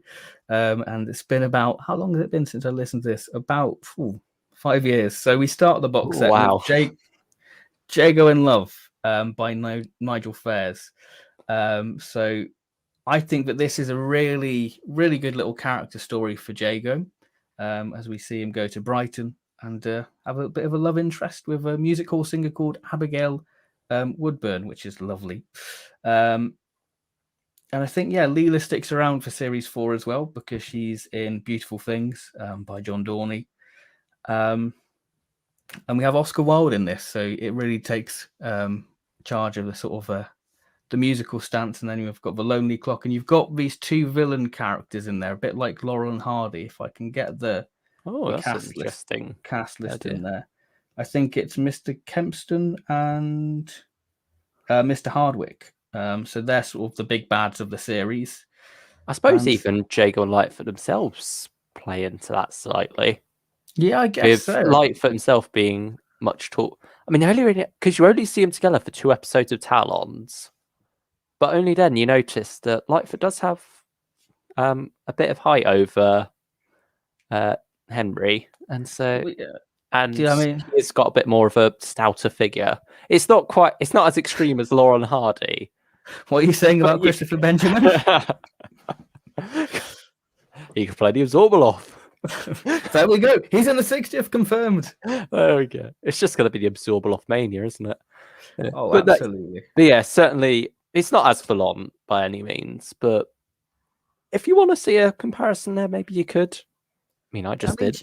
I mean, Jago is definitely the comedic character, which I'm sure we'll discuss in our little reviews later on. Straight man. Which is funny when you hear about them in real life. They were like the opposite, weren't they? Trevor and Christopher. Yeah, I guess so. Yeah. Yeah, apparently Christopher was like the more serious one, and then Trevor was the one cracking jokes all the time. Oh, I really need to listen to Trevor and Baxter now. That'd be quite good. Yeah. For me, it's gonna go quite delightful. It's on par. Nothing's and then you have Corks yet. Nothing's Corks yet. Could that be about to change? No. You have the two Voyage stories, as you know, Colin whisks them away into space, where you have Voyage to Venus, which is a good story from memory. Then Voyage to the New Worlds, again, very good story. I think Voyage to Venus is probably my favorite. I'd probably stick that in. Quite delightful as well. It's just a nice, fun, hour-long stories. Nothing too challenging. Just a good little listen, really. Speaking of a good listen, Series 5. They really mixed it up. My goodness, I love the sheer balls of this box set. For me, it's up there. It's one of my favorites. When I first listened to this, I mean, this is just a testament to how good and how much I enjoyed this box set. Normally, I listen to one story a night. I listen to basically 3/4 of the box set in a night. I loved it. It's Jago and Lightfoot in the 1960s. Jago's got his own TV show. Lightfoot's got a bookshop. And let's say a returning monster comes back to haunt them. Jago and Lightfoot. You've got psychedelic toads. It's just got a lot going on. It's got a wonderful variation of the theme tune. It's just a lot of fun. And I think that's the best way to describe Series 5. A lot of fun. And my goodness, it's definitely a superlative display. Absolutely wonderful. So, Luke, Joseph Jouxer. Yeah, here we go. I can share my opinions again. Well, I could share my opinions, but I had none for those last 6, even. Yeah. But yeah, this one, it's not going to be a corks from me. I'm afraid it's not going to be a superlative display either. I struggled a bit with this one, to be honest. Okay, all right. Yeah. I mean, I think I remember listening to part 1 and just not quite feeling it, and just taking ages to get around to part 2 eventually. So, yeah, I mean, it sort of drags on for quite a while for me as well, which is my goodness. I've never seen you be this negative. Oh gosh.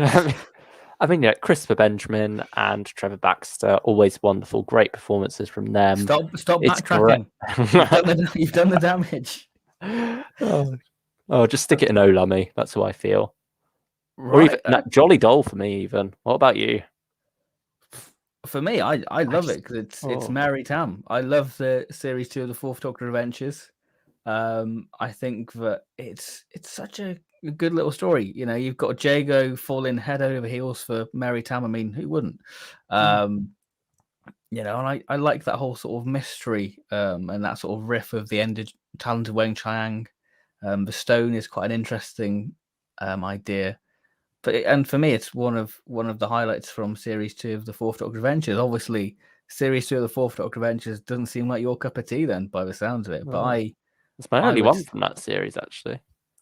See, I feel like it should go in corks, but you say Jolly Dull. So, are we gonna go in a compromise? Are we gonna quite delightful? Quite delightful. I think that's reasonable. Okay, we go quite delightful.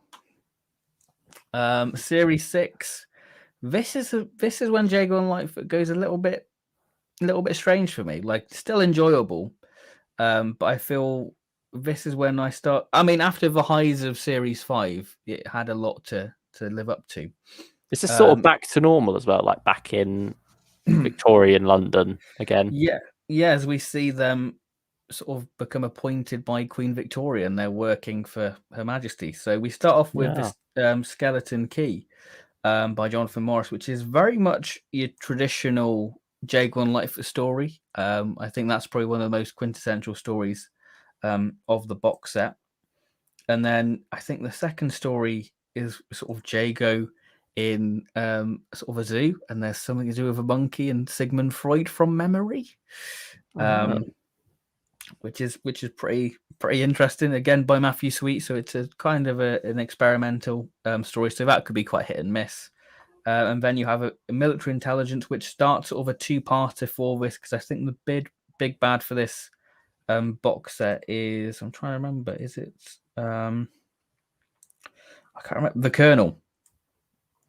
So that sort of kickstarts the sort of villain with sort of these robot patrol machines, a bit like the war machines, but in Victorian times from memory.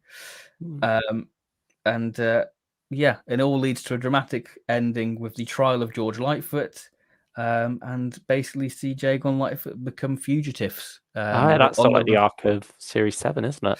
Yes. So I would say that would be in Olummy, personally, Series 6. It's still enjoyable.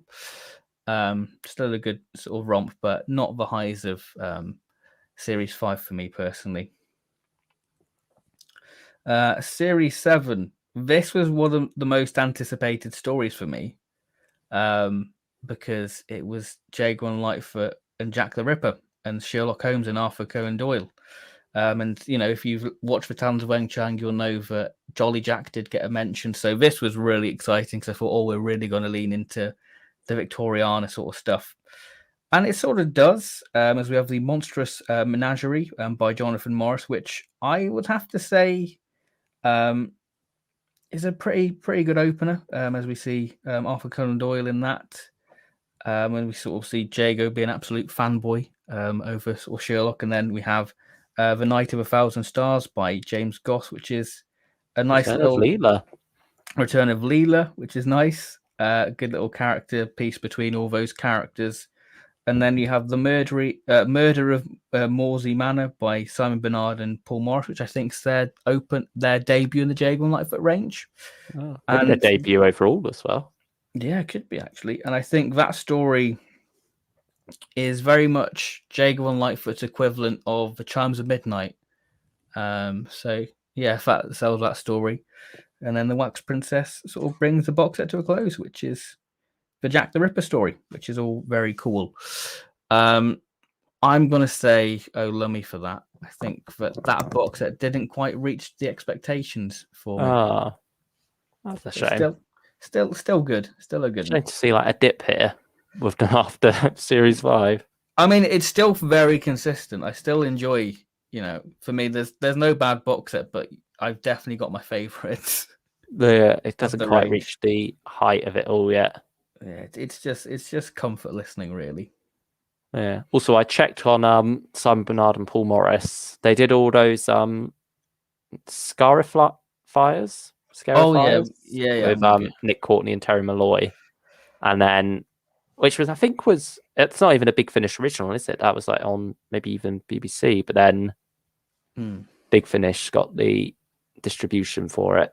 They did a Bernie Summerfield's, and then first proper Doctor Who was Council of War, the companion chronicle with Sergeant Benton that scared John Levine off for a while, and then it was Series 7. So that's.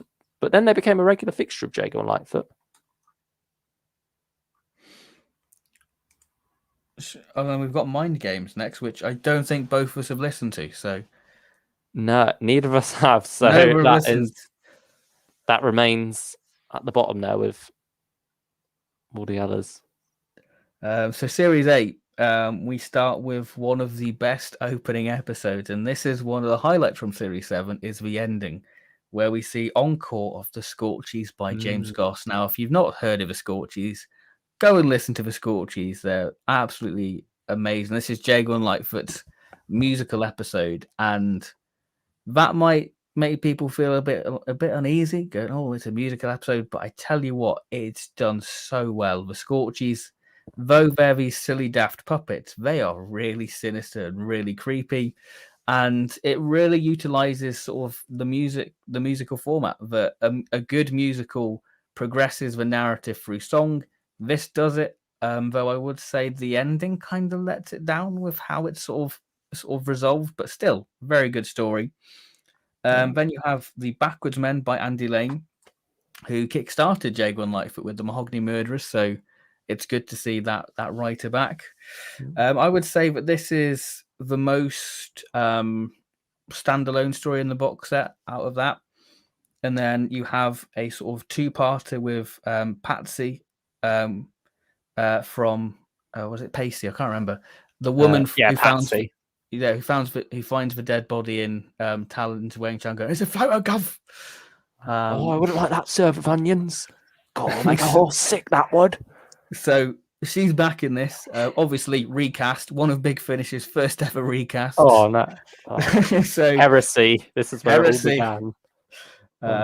Burn your Jago Lightfoot Series 8s. Burn it. So for me, Jago Lightfoot Series 8, just because of the score cheese, goes in corks. Oh. And this is where I retire, and Luke explains Series 9, because I have not listened to this. So yeah, take it away. It's funny how well this has worked out, hasn't it, with our overlap here? As I dived in with Series 9, Jago Lightfoot off on holiday, off on a cruise this time. And you get to go to some interesting places. I feel like the first two stories in this set are certainly the strongest of the three. We get a very intriguing opener with something I cannot remember the name of. So let me We're off to a good start. The Flying Frenchman, here we go. And very much, you don't get many answers in this one. This is sort of at the beginning of the arc that we then return to in the final episode. But yeah, I quite like that you don't get your answers just yet, and you just get to enjoy the mystery for a while. And I think that's something that Jago Lightfoot isn't always able to do with the 1 hour format. And so with this, it's just nice to enjoy that mystery, have some interesting concepts, and also some interesting performances as Christopher Benjamin and Trevor Baxter get to do some different things. And yeah, that's just them on the cruise ship for a while before, in the next episode, the Devil's Diceman, they finally arrive in port at Monte Carlo. Not quite what they were aiming for, but it's where they end up. And it is a joy, this story. It's my favorite from the set. I really enjoy all its twists and turns. It's where you get introduced to David Warner's Dr. Luke Betterman. I mean, maybe I'm biased here because we share the same first name, but he is a great character. I mean, David Warner, you can never go wrong with him. He sort of recurs throughout the series after this point. And yeah, it's nice him striking up that friendship with with Lightfoot, and them sort of having similar ground and just having someone who doesn't turn out to be evil at the end. So it is fun to have those two together, and certainly a interesting few twists in there. Island of Death. This is where the box set sort of goes a bit downhill for me. I'm not as fond of this one. It sort of feels like a bit of a run around on an island for a while. It tries to do some interesting things, but none of it really works for me. And then Return of the Nightmare, the final one, we get our answers. We sort of loop back around to where things left off with the first episode. But yeah, I feel like it returns to Victorian London about halfway through the episode. So it sort of feels like a bit of a shift in style there. And also, it just feels like a bit of a shame that we couldn't stay away from there for a bit longer, maybe, just to see this box set out. But I can understand the notion of them wanting to return home and not wanting to stay away from this setting for too long. But for me, getting to explore the world more in Victorian times, having them on this cruise ship, that was where the heart of this box set really was. That was where it was at its most fun. And so, yeah, it sort of falls apart in the final half, but what a first half this box set has. So I think I can be generous and give it a corks. Oh, okay. I think maybe partially nostalgia as well, because it was my first one. But I was thinking you'd say quite delightful if you said like the. I was very close. It's very close between the two, but yeah, you were generous to Series 8, so I'll be generous to Series 9. Okay, I mean, that's quite fitting, isn't it? 8 and 9 together. Yeah. Stage fright, back at both of us now again. Yeah, I think that this is the best of the last adventure. I love how the Valiant Same. is basically recreating the Doctor's regenerations, and just Flip is so adorable in that. I love Lisa Greenwood. There's me being a simp for Lisa Greenwood, but it's fine. It's fine. God. Moved on to Hot Dodo now. Yeah, I mean, my love, my love Flip for Flip's still there. I've still got my photo of Lisa Greenwood, which holds many memes. But there we go. Yeah, they are. She is great in that set, and sort of like gets the focus for a bit as well with her stage fright earning the title of the story even. Yeah, and so yeah, some quite messed up things in that story as well, if I remember correctly. It gets quite dark. Yeah, it just proves that Matt Fitton, when he's given the right material, he can just act, really excel. Because for me, Matt Fitton's one of those writers where I don't really know what I'm going to get. So, it's sort of hit and miss for me. It's nice getting a classic, a new companion. I mean, meeting Jago Lightfoot, because we haven't really had that much of that. Obviously, there was Mary Tam's Romana. But until this point, other than that, it's just been her and Leela. So it's good getting another companion interacting there. And she works very well alongside particularly Jago. I think they make quite a nice pair, don't they? Well, Jago gets paired off with the companions pretty much because, Romana 1 and Jago go for a dinner and Jago thinks he's on for a date. And I think Beast of Kravanos, you've got Jago thinking the Doctor's got two friends called Romana.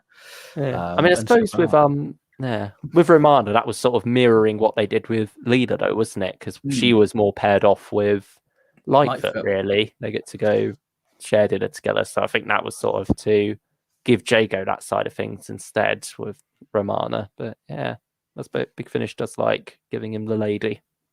I mean, definitely Jago likes the ladies because Jago and Son, isn't it, in series 11? Yeah.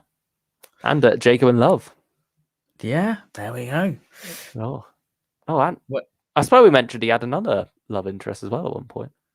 He probably has. Jago gets around. Maybe we were talking player. Yeah, maybe I'm thinking back to when we talked about Justice of Jalkazar, but he gets around. Old Jago does. Oh, what a man! Charms him with his the one to words. settle in the end. Oh, bless him. Right. All right, so stage fright. Where are we going to put it? Ooh, I mean, it's either corpse or a superlative display. I'll let you decide. I'm in agreement. I'm gonna say superlative. Oh, that's oh no, sorry. Oh, I mean, it could be. I'll have to disappear for an hour. I'll have to disappear for an hour and listen to it to find out. Yeah. Right. Series 10 now. You've listened to a bit of this, haven't you? I've listened to the first story, the case of the missing Gasogene, is it? Yeah, that's quite a long one, if I remember correctly.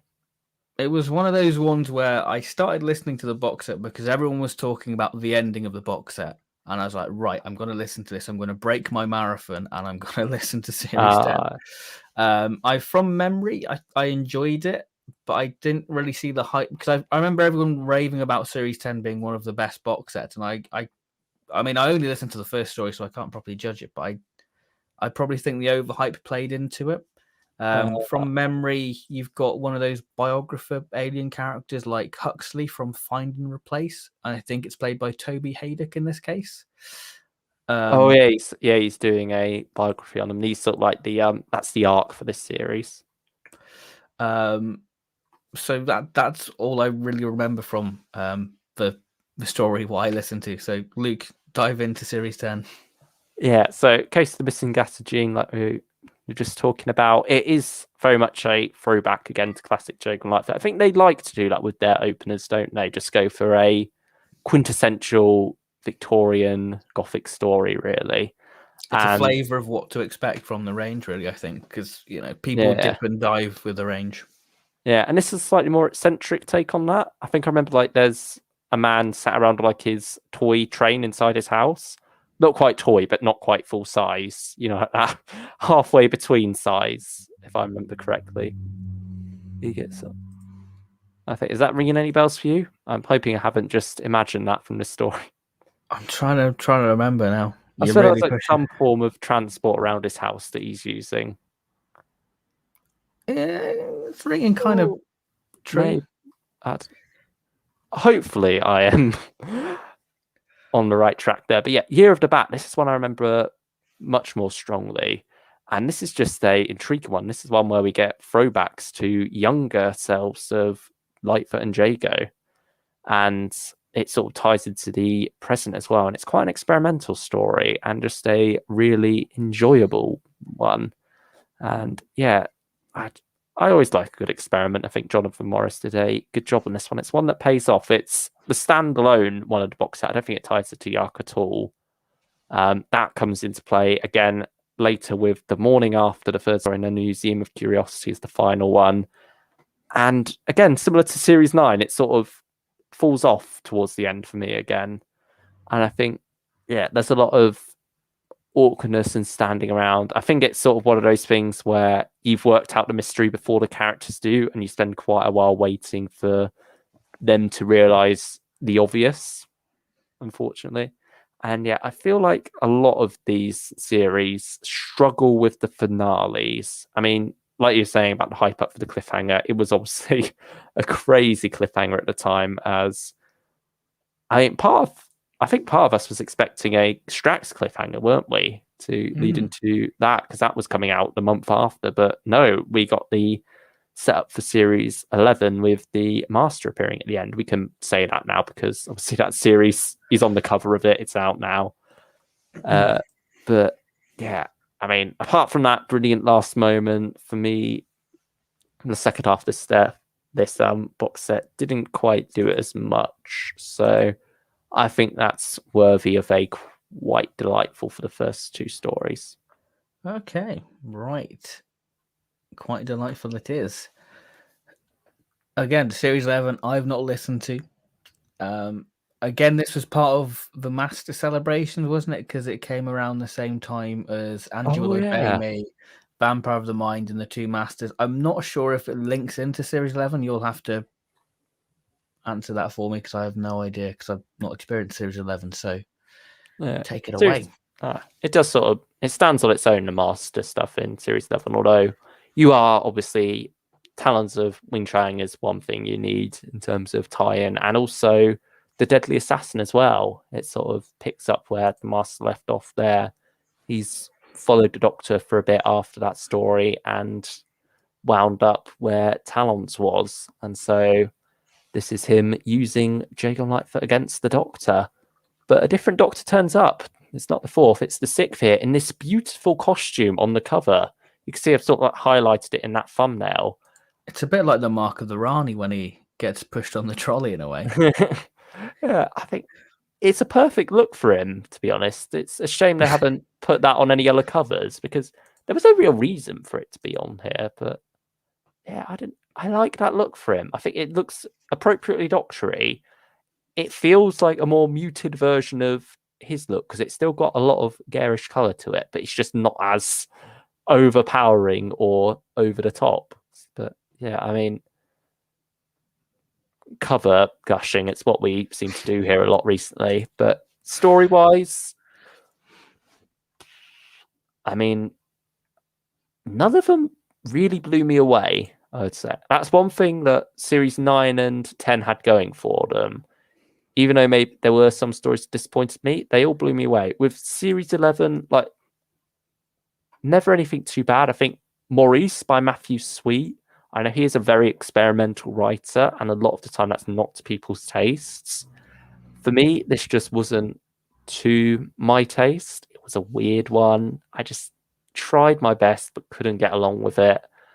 The Woman in White is almost the opposite. It's going back to typical Jago Lightfoot, but almost that just seems typical. like it seems like it's riffing off the Woman in Black in that way. Yeah, but it almost feels too typical and too straightforward for Jago Lightfoot, and so yeah, has almost the opposite problem. And then Masterpiece, similar problem to what I mentioned before with the finales. It sort of feels like a lot of standing around, a lot of scenes of just Jago Lightfoot talking as we're waiting for things to get interesting. Like, we know the encounter we're building up to, but we're just taking ages to actually get to it. And so, for me, Series 11 might even be jolly dull. I can't say anything. I can't disagree. I've just got to put it in the place. So yeah, I feel powerless. Your limbs obey my commands. Oh. Jolly dull. Jolly dull for Series 11. Well, here we go. We now get to discuss again here. Yeah, is this going to be the opposite of Justice of Jalxar? Because I like this one. I think the highlight for me is K9 being an act at the Regency Theatre. It was just an absolute delight. And it opened the season 8 box set. Not season 8, season 6 Fourth Doctor Adventures, which I have to say was quite a surprising Fourth Doctor series for me. I really enjoyed it. And I think that this is, again, kind of a quintessential Jago and Lightfoot story. I think that if you could distill Jago and Lightfoot and have a Doctor in it, this is that. Yeah. It's a shame we never got a 4-parter where we could really explore the world a bit more and have something more on Talons' level. Because for these, they're very good, but they're also still only bite-sized Jago and Lightfoot with the Fourth Doctor and stories in the Fourth Doctor Adventures. Yeah. But it's still really enjoyable for me and a lot of fun. And I think it's that nice blend of season 17 and 18, isn't it? Because obviously it's meant to more be season 17. It's got the theme, but it's also early on and has some more 17 qualities to it in a lot of ways. With the humour, definitely. Yeah. I think, Jago Lightfoot lean into that very well. So I'd give it a corks, personally. I'm in agreement. Hey. I'm in agreement. I'll agree there. Something else what I absolutely adored was the Jago and Lightfoot Revival Act 1 and Act 2. This was just a wonderful little surprising short trip when it was released that I didn't realise it would be such a groundbreaking short trip with that ending, which I'm sure we can spoil now, but I mean, it's even on the website with the covers. They've spoiled it. If you look at Act 2, you get the 11th Doctor. So you're getting 2 Doctors. For the price of one. And got a physical release on Jago and Lightfoot Forever, so it's lovely to have it in a physical form. Yeah, if you haven't got these two, rather than getting the short trips on their own, I would recommend spending the extra to get Jago and Lightfoot Forever. I mean, we'll talk about that in a bit, but aside from just being a brilliant story, also just when money-wise, you get more bang for your buck if you go for that, rather than £6 on 2 short trips. I think that Trevor Baxter is such a superb David Tennant impression. Yeah, I remember at the time we were sort of half joking, half not, saying instead of Nicholas Briggs doing a 10th Doctor Chronicles, because at the time he was announced, obviously Jacob Dudman sort of came along and replaced him later on. But yeah, we sort of were saying about how wouldn't it be good to have him doing that instead. But yeah, he captures the character quite well, and there's some heartwarming scenes between those two. It's almost a shame it wasn't a full cast one, but at the same time they work it into the narrative with these 2 characters being at this what is it? It's like this educational talk, isn't it? But there's a more professional word for it. Yeah, also giving a lecture, I think. But it's like a guest lecturer, maybe. I don't know. Yeah, it's like a guest lecturer at a scientific college or something, where you have Jago and Lightfoot discussing this adventure, and it works very well. And I think Short Trip was the perfect place to have that reveal of it being a different Doctor, because obviously you've got the 11th Doctor in there. But for half the story, you're thinking this is the 10th Doctor until the narration actually reveals that these are 2 different Doctors. Yeah, I'll go. Yeah, they don't meet, so it's not a multi-Doctor story. But yeah, it's interesting. It's an interesting take on the story, and having Jago and Lightfoot being separate for it as well, for the most part. You've got Jago Lightfoot, off on his travels, some far off place. I can't quite remember where. It's probably not as far off as I'm thinking, but I think it was in Greece. I swear it was Greece or like somewhere. yeah, that rings about. Certainly warmer climates. And you've got all these weird skeleton pirates on the beach confronting Lightfoot, which is pretty nice. I think Christopher Benjamin does a decent Matt Smith as well. Actually, he's definitely got like the energy there. I think that's where the performance comes from, the energy, and I like it really. And the reveal of the 11th Doctor is such a wonderful little surprise, and definitely pays revisiting because like you get the full experience then of having the 11th Doctor there.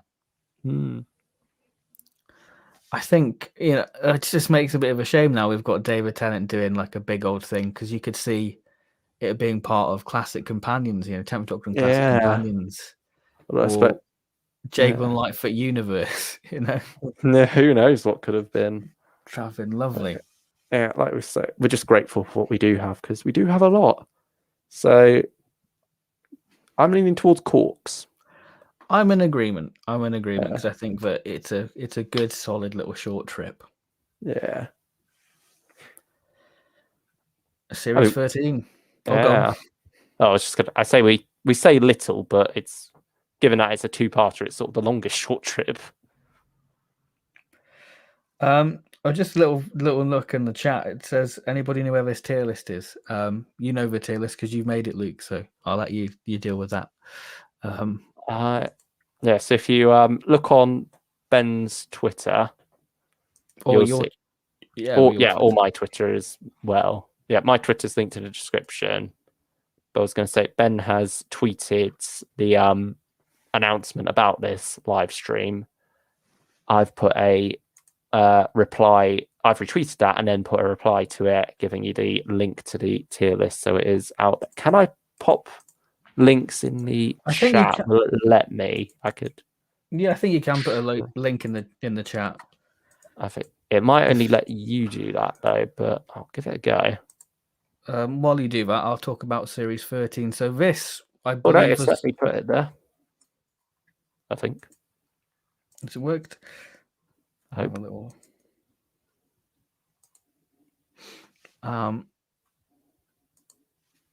nothing's come through on the chat on my end. But yeah, Series 13 was, I believe, the 40th anniversary of Jago and Lightfoot's sort of a celebration of that. You get this box set gets quite a bit of a mixed response with people, really, which I don't really see. I really enjoyed it. I thought it was a nice little box set exploring alternative realities with Jago and Lightfoot having very different jobs. I think isn't Lightfoot an adjudicator in one of them? Yeah, I think it goes in some interesting directions. And I know Jago's got he's got a wife, hasn't he? Yeah, the person on the cover, yeah. Yeah. They're sort of he's a very different character in that alternative world. Yeah. And we get some interesting throwbacks to Talons with giant rat back, but in a very different light. He's on the cover, yeah. But I can't really remember much about it because it's one of those ones I haven't revisited in a long time. So for me, I feel like it was a good set, and it's either quite delightful or lummy for me. I have quite fond memories of it. It's one of those ones again where no stories jump out as amazing. Like there's no particular highlight, but there's nothing particularly bad either. And I think it's just got some good and fun ideas. So yeah, let's be generous. Let's say quite delightful. I feel like we've been very generous with this. Actually, it's been quite a delightful tier list so far. Yeah. Yeah. Jago and Lightfoot Forever, the sort of swan song of Jago and Lightfoot until they did Series 14 and Jago appeared in numerous other releases like River Song and the Paternoster Gang. This is such a tearjerker for me. As being such a fan of this range, it was a hard listen, and they've basically reconstructed dialogue from using previous Jago and Lightfoot dialogue to make it like Lightfoot appeared. And this is just a real great tribute to Jago and Lightfoot as a range. I feel like it's a great, summary of the range, because we meet loads of characters from previous, like David Warner. Colin makes an appearance within there. It's just a great little love letter, and that lovely scene of Jago in a hot air balloon, just going, "Don't worry, Lightfoot, I'm coming to get you." Oh, that's when the waterworks started to happen. I was like, "Oh no!"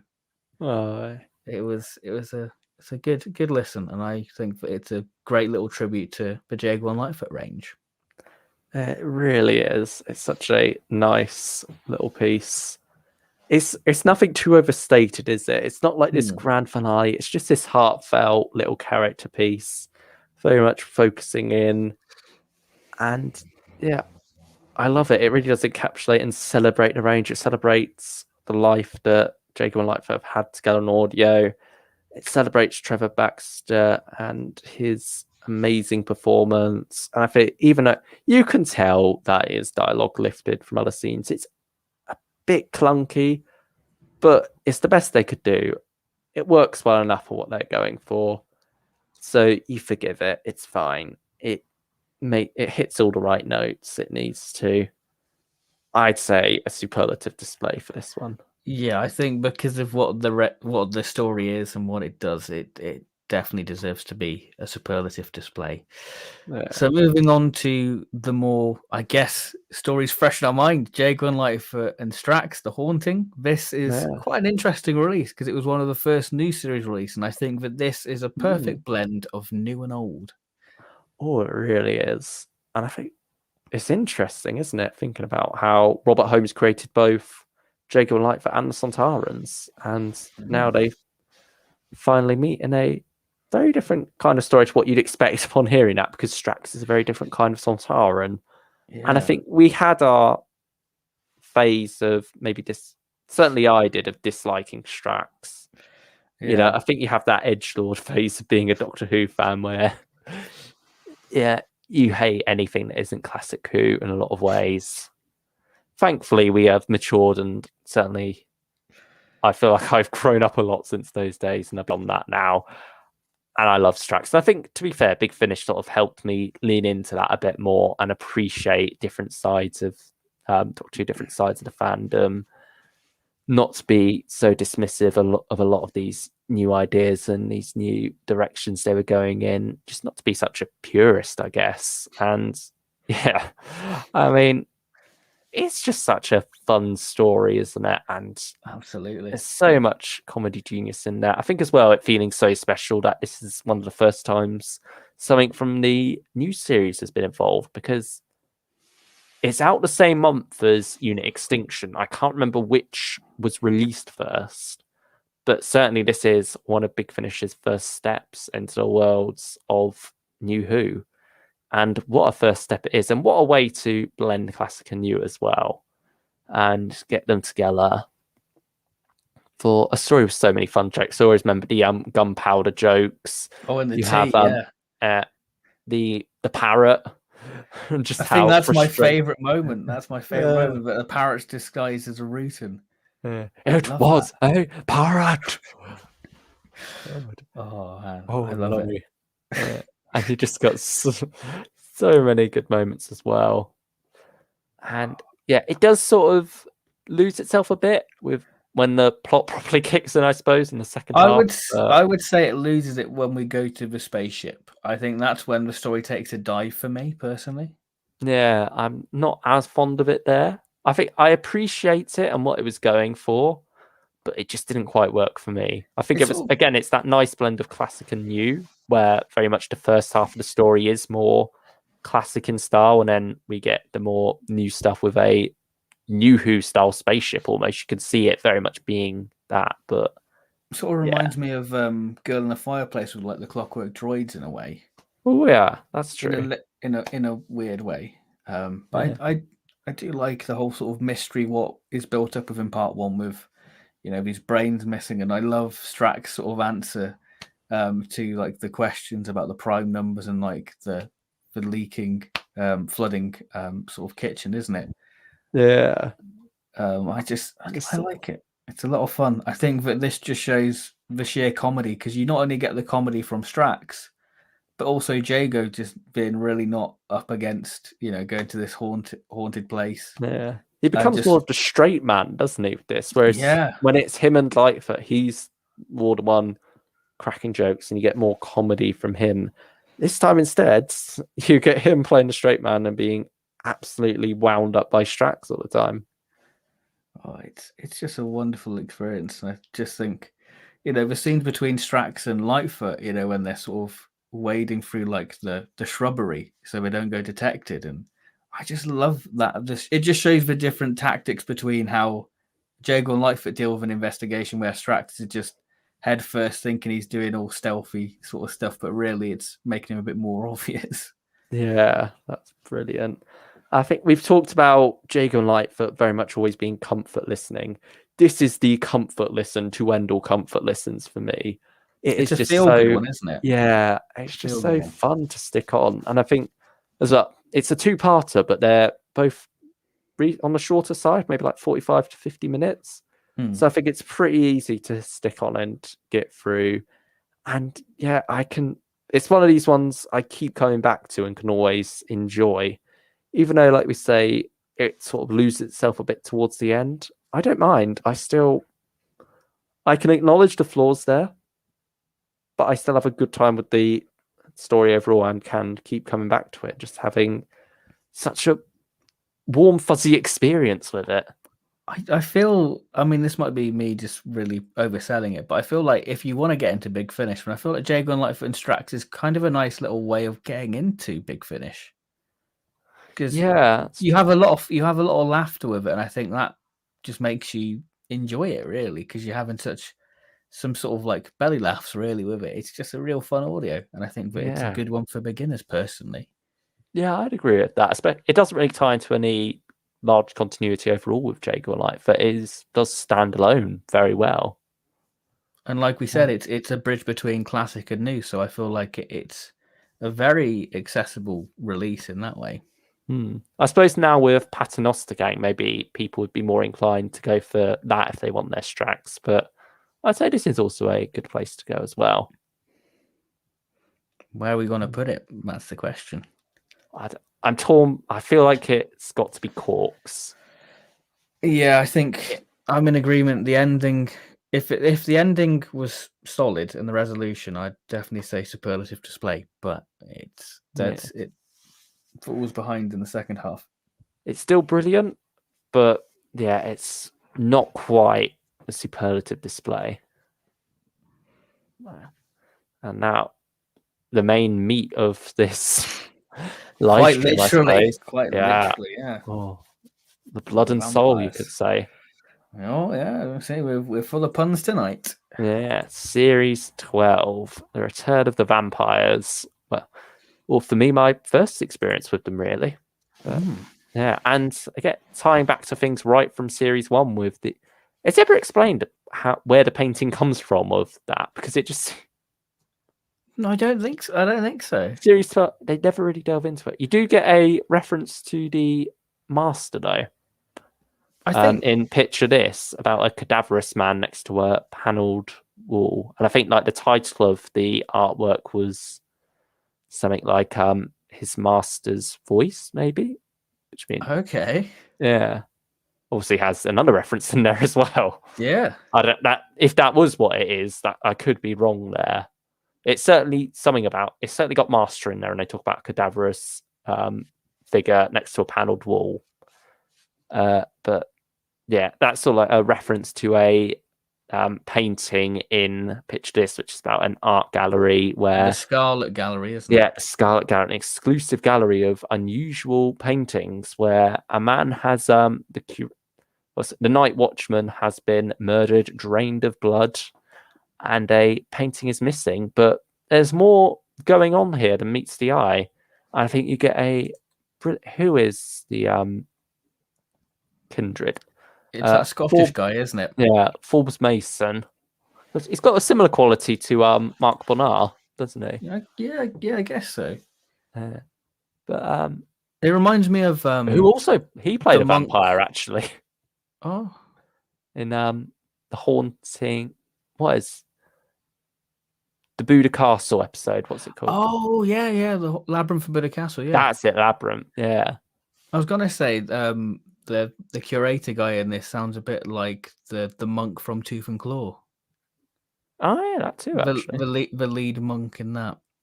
yeah. Yeah. So, yeah. What do you think about Picture This then as a story, as an opener?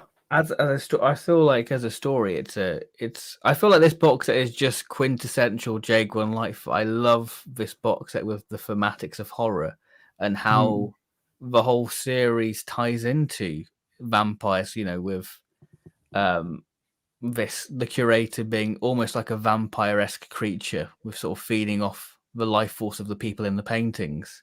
Yeah, and it's also got like the themes that obviously vampires can't be captured in a mirror or such, like you see through. And so this sort of has a theme of images, doesn't it? With obviously pictures for one, and then you get cinematography in the next with the pictomatographs, as they are, like the early versions of film.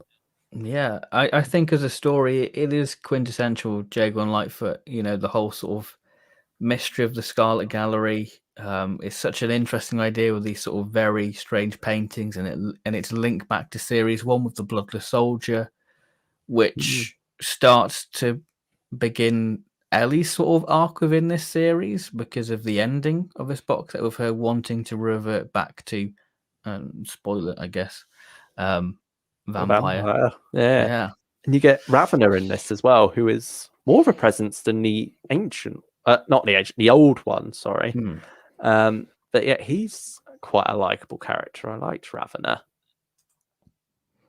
Well, maybe likable is not quite the right word for the villain like him, but yeah, he's got that endearing quality to him.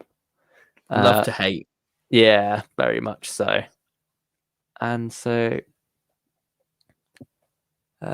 yeah, and we also get, what is it? A picture walking around with Litefoot. Yes. Yeah, which is where the cover comes from. I remember we mocked that cover quite a lot of the time for how Litefoot looks, and he still looks a bit awkward. We know what they're going for with it, but yeah. I mean, I like the idea of this sort of, they can only last so long before it becomes like dried old canvas, isn't it? And I like that. Oh, and I love the blood as well, where it's not quite blood. And that works on multiple levels because of Ellie, like being a vampire, seeing blood, but no, it's ink. Or paint, sorry. Yeah. Yeah, that's it. I mean, it's sort of like a classic idea, isn't it, of horror, of like these body snatcher type things, but not quite. But yeah, also this first episode, it's a strong display for Quick too, I feel. Like this is almost more Jago and Quick in some ways. I like the jokes about his missus, like, oh, I'm going to send Jenkins over so he gets the sharp end. Yeah. And it's just stuff like that. I like all that sort of stuff. Yeah, he's great here. I mean, he's great throughout the whole box set. You get him sitting down for lunch with Jago and Lightfoot later on, I think. Yeah, it's either Warm Blood or School of... Yeah, it is Warm Blood. Warm Blood, yeah. Yeah. For a cold collation. Yeah. I like how this set, there's a lot of crossover between different stories. They each have their own A, B, and C, like beginning, middle, and ends. But there is also a lot of crossover and overarching elements. And I think that's what makes the first half of, I mean, we're jumping the gun here, but I feel like the first half of Warm Blood, how it ties into previous stories, you feel like there's a payoff by listening to those stories. Not that you need a payoff, because you're getting good stories, but it just makes it feel like you can tell a cohesive story and contain it into a box set. Really, it just shows that Jago and Lightfoot were ahead of the game compared to the Eighth Doctor stuff. Yeah, and I mean as well with the Flicker Men, like I remembered the final scene of School of Blood where you get that reveal with the premiere of the film. I remember when I was thinking back with the Flicker Men, I was expecting that to be at the end, but no, they actually saved that for School of Blood, and it works having that saved for a bit later because that reveal needs to come out later to time. So the Flicker Men, I think, is just a perfect way of Jago and Lightfoot humor and just what Jago and Lightfoot's all about. You know, I feel like Jago just being very much the funny guy, being very against the sort of cinemagraph, as you say, because it's putting the theatre out of business. So I really like the reluctancy. The Jago's just one-liners are brilliant within it. I do adore it. And the Flickermen, I think they're such an interesting creation, and you can easily picture them. And that scene when they go down in the sewers, isn't it? And Yeah. you can really imagine that. It's just one of those things what's really stuck in my mind for a Jago and Lightfoot story. Yeah, it's to me, it's just one of the most quintessential Jago and Lightfoot. So if you could distill Jago and Lightfoot, it would be the Flickermen for me. Also love that like original moment where they first see it. They're like in that tent, and you have the lights flickering around, and you have like them described like this figure in the corner of their eyes, and it's like it's this idea of something just out of reach, isn't it? But you still know is there. That's quite creepy. And I like the concept there with it needs to be like at the right frames per second, like the right amount of flickering to get it to be visible. I mean, that's it's something that affects like if you're recording something and a light isn't quite reaching the same, it'll flicker on your recording even though it doesn't flicker in real life. And so I think that's an interesting concept, even as Lightfoot explains it, when you wave your hand in front of your face, it you don't actually see your hand move up and down. You see like past captures of it because your eyes can only take in so much at a time. Like I think he talks about how the eyes are somewhere between 60 and 100 frames per second as such. And so, yeah, it's interesting scientific concepts like that taken into this very different otherworldly horror aspect that I think works very well. And with it being just Jago and Lightfoot, you don't have the Doctor here to explain it with an overt amount of technobabble. There's enough mystery left there at the same time for it to still work. It's not quite ruined by explanations, but it's also fascinating explanations that Lightfoot theorizes. And so I like that how it is he's still limited by his time, but you still see how clever he is in working this stuff out and the idea of an unearthed dimension. It's all fascinating stuff. And also I just love those like throwbacks to things like Quatermass and the Pit with this idea of a disturbance in the ground causing these hauntings, as obviously the digging of that tunnel was what led to these Flickermen appearing. They look like they're foretold, don't they, on the cover? Yeah, I think that must have been the base image they used, mustn't it? I think so. It definitely looks like they're foretold on the actual cover. Yeah. School of Blood next, isn't it? Oh yes, that's another. This is such a good story for Lightfoot, as we see Lightfoot basically become a teacher. We've had quite a few stories focusing on Jago, so it's quite nice to see Lightfoot have his own sort of Lightfoot-centric story where he sort of takes his own little spin investigating the school. And there's a whole sort of twist of a vampire student within there, and how that is tied into the actual series is great. Especially the ending of this story in particular. Oh, that was heartbreaking. Really heartbreaking stuff. And then you've got Jago being the janitor of the school because, you can't have Lightfoot without Jago. Yeah, and they work quite well together there in that you get some comedy out of that as well, don't you? Like with Lightfoot getting the job and not even realizing he'd just been interviewed. Oh, man.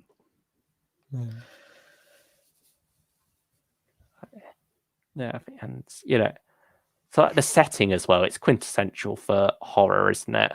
A boarding school. Yeah, I mean, what's not to love about School of Blood? It's a good one.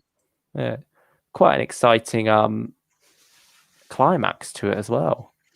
I would say it's probably my favorite of the box set from memory. Yeah. Oh, really? I thought Flickermen was top for you. It's up there. I'd say that this box set is definitely up there. It's hard for me to pick a favorite as well. I know that the finale is my least favorite, but you can't have them all.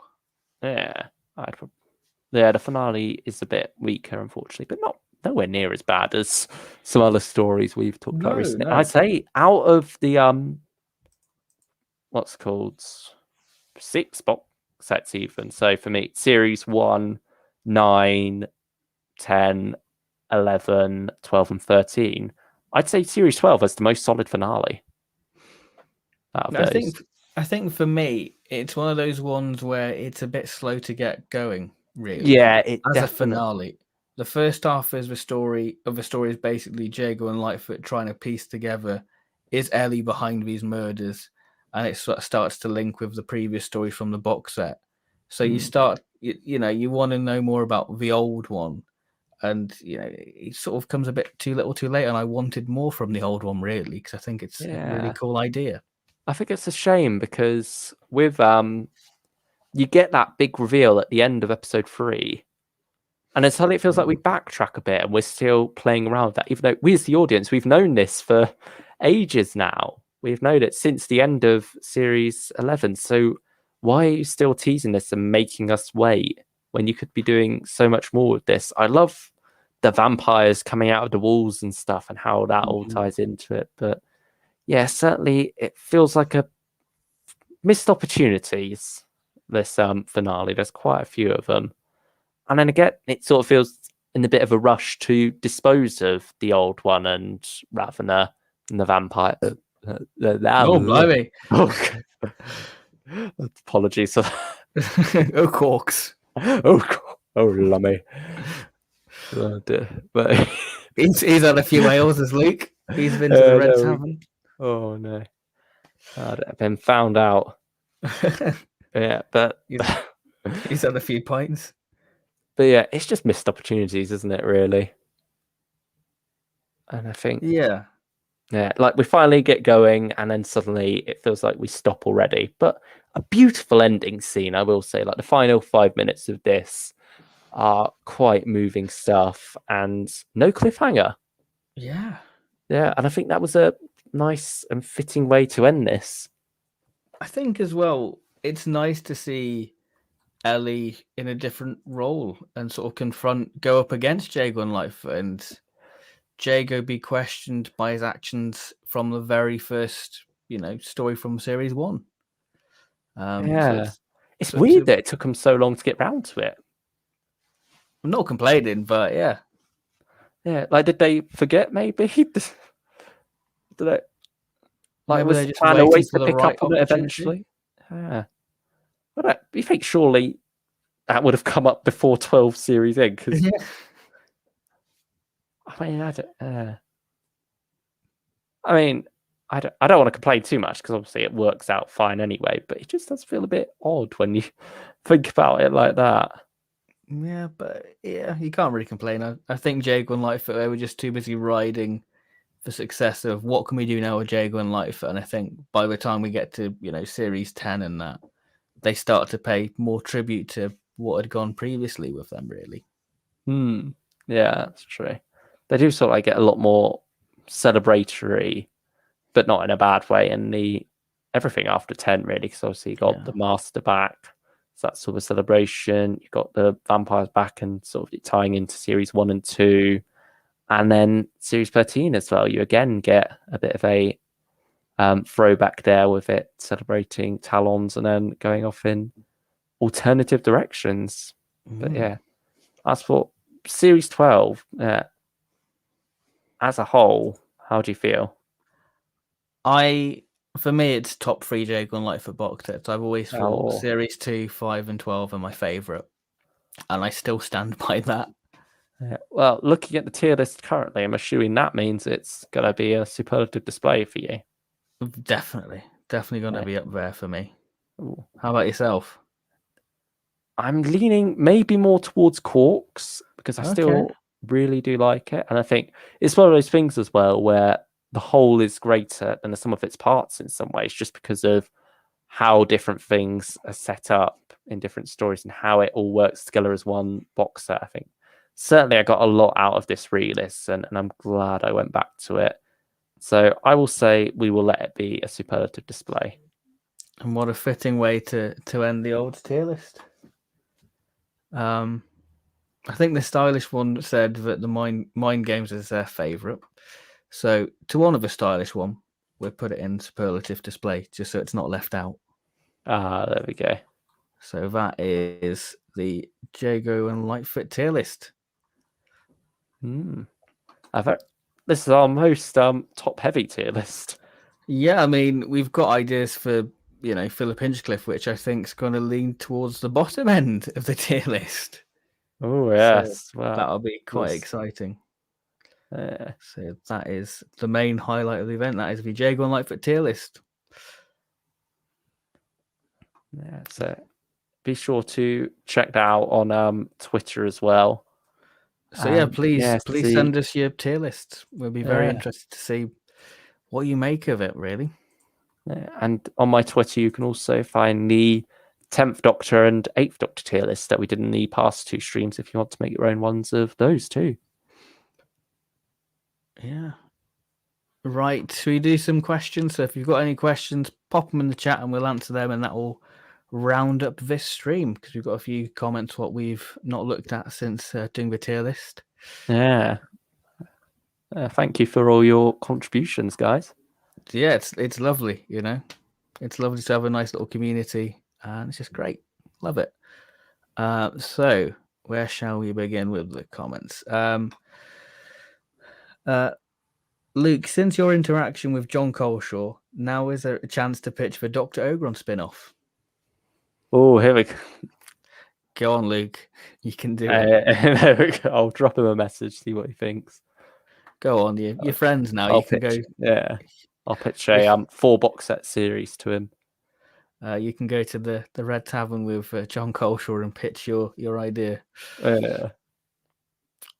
Just notice you're talking about Jago and We'll Lightfoot. wait for that on our stream, actually. We'll interview him and confront him together with the concept. Yeah, that would be good, wouldn't it? Just notice you're talking about Jago and Lightfoot. Love a spin-off. Yeah, Jago and Lightfoot's my favourite spin-off, so it's been a joy talking all things infernal investigators. That's a very good one. Oh, here we go. The stylish one's hot takes. Hot take number 1. Jago and Lightfoot Volume 1 feels like a vehicle. Just have Jago and Lightfoot interact with each other. The plots are weak and beyond words and basically non-entities. A major disappointment for me. Oh, wow.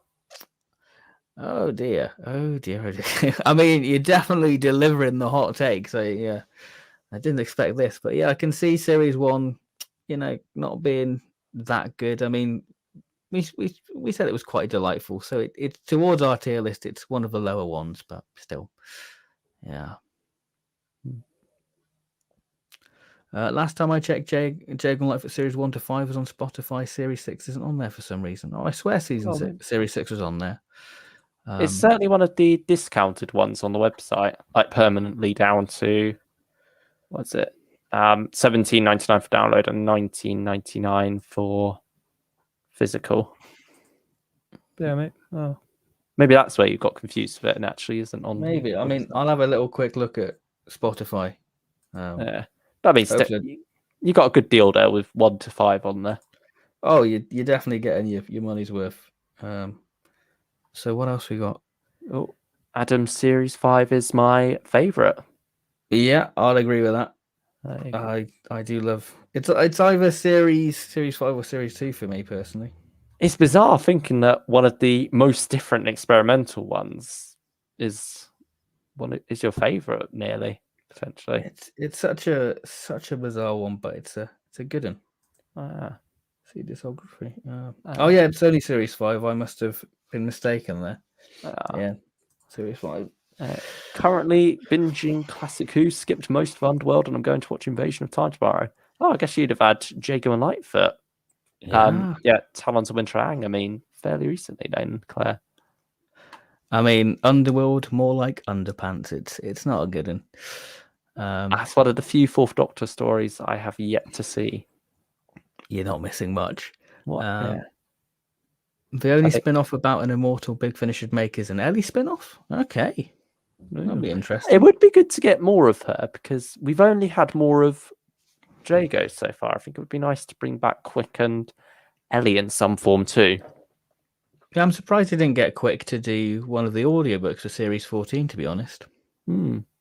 Or he could easily appear in a Paternoster gang, to be fair. But yeah, it's true actually. Since Strax does know Inspector Quick, Spirit Trap is a good one. Yeah, I think it's a good one. It's such a shame. Trevor Baxter is no longer with us. It really is. Yeah. And we all miss him dearly. Even though we never met him, but we can definitely live his legacy by continuing to love and listen to Jago and Lightfoot and watch Talons Weng Chiang. Yeah. A stylish one. I don't think this is a hot take because I can agree with this hot take if it is a hot take.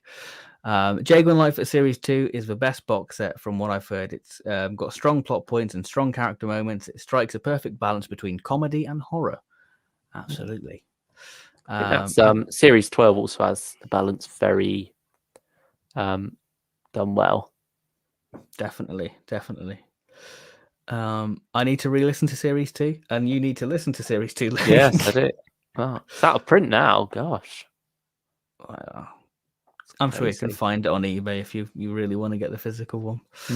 I didn't get the physical for 13, actually. I've only got 1 and then 9 to 12. And I did get Forever on physical, though. Well, that's definitely worth getting physical. Yeah. Hot take number 2. Here we go. Ooh. Brace yourselves. Jago and Lightfoot 3 is the worst Big Finish box that I've heard. Have you listened to Doom Coalition 2? The plot was terrible. The sound design seemed off, and the side characters were annoying. It killed my interest in continuing the range. Oh, my goodness, the stylish one. You know, I thought you were joking about these hot takes, but you've hurt me. It's okay. He likes Series 2. He likes Series. All right, we can still be friends. But my God, Doom Coalition 2, Cold Vengeance. Gosh, goodness gracious me. The Man at the End of the Garden took me forever to listen to because it kept boring me so much. It's easily the worst individual story in any Big Finish box set I've heard. My goodness, the hot takes continue. Yeah. Adam Time Lord Fishwick. I remember Series 3 not being that good, but when I re-listened to it, quite enjoyed it. See, stylish one. Maybe it's time to revisit Series 1.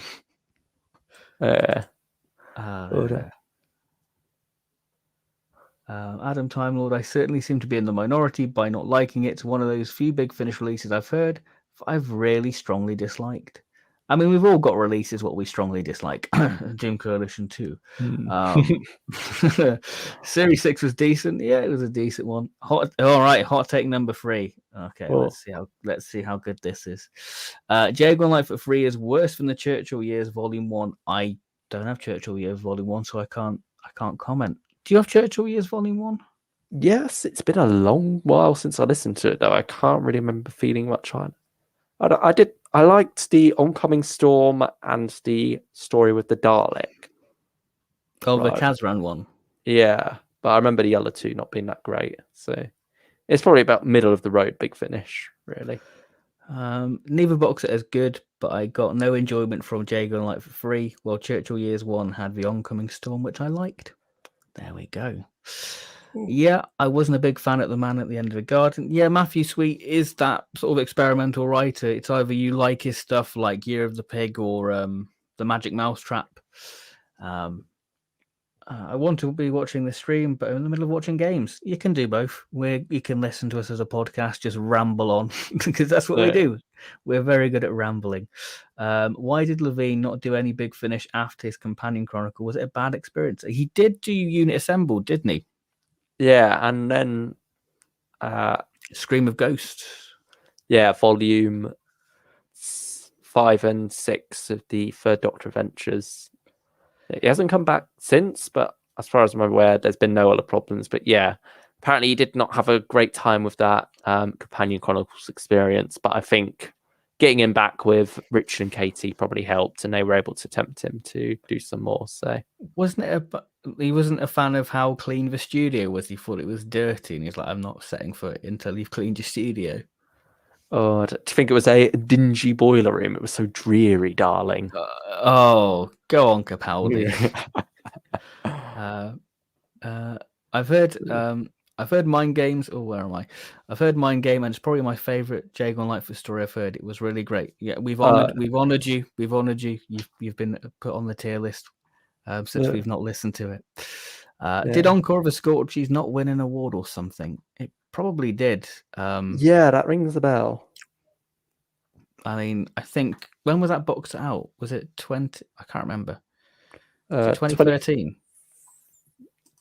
or 14, I think. Oh no, So yeah, that- it would have been. It's October 13. No, October 14. Okay. I mean, I can't really recall, but I was definitely a big Finnish fan then. It doesn't say anything on the page, but that does ring a bell. Definitely does ring a bell, actually. I think Series 8 is okay. First 2 episodes are good, but I cannot get on with Patsy. Fair enough.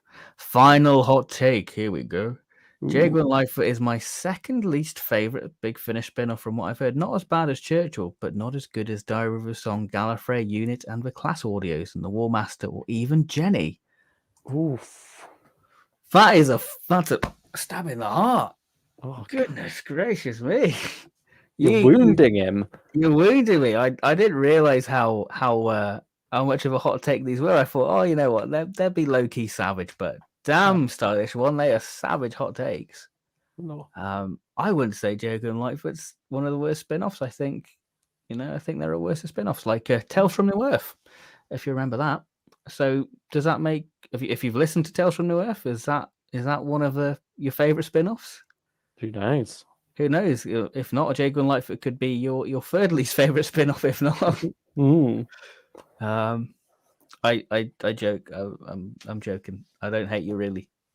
The Sixth Doctor's Stylish One again. The Sixth Doctor's tuxedo outfit on the cover of Wreck of the Titan is my favorite Sixth Doctor outfit.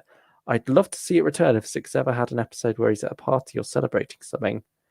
This has just reminded me of his outfit on the Crisscross cover. I really liked that. That was a good story as well. Crisscross from memory. Yeah. It's always nice getting to see Doctors in like new costumes on covers. Well, yeah, you get unless even it's in the that Behemoth cover. Oh yeah, no, that's not a good story. I think because that whole trilogy is. Oh no, I'm getting mixed up because I'm thinking of something else. I was thinking of Feast of Axos because you get Colin as an Axon, which is a highlight. But yeah, there's nice twists like that as well. That was a nice one. Has anyone got the link to the tier? I think we've covered that. Yeah. Oh, you know what would be good? Go on. Getting like Pertwee in a disguise on one of the covers, like Green Death style, where he's either a milkman or a cleaning maid, like something like that on a Big Finish cover. Be? Can you imagine? Oh, what would his disguise be? Who knows? I mean, surely the possibilities are endless. Oh, I mean, what about him as a Draconian? Since we got him as a Draconian would be absolutely stunning. At least in like Draconian clothes, maybe. Oh yeah, and he's apparently a nobleman of the. That would work. Yeah. If that's not the Volume 8 cover now, I'm gonna be disappointed. Maybe like since we are going Demon's route in a way with the next story, The Devil's Hoofprints, maybe get him as a priest. Sort of like copying like the master. Ceremony robes. Yeah. Oh, got even that. Yeah. I think so. But yeah, it would just be a joy to see something different on the Third Doctor covers. Yeah, especially that. That'd be. Oh, I want it now. I want to see that cover.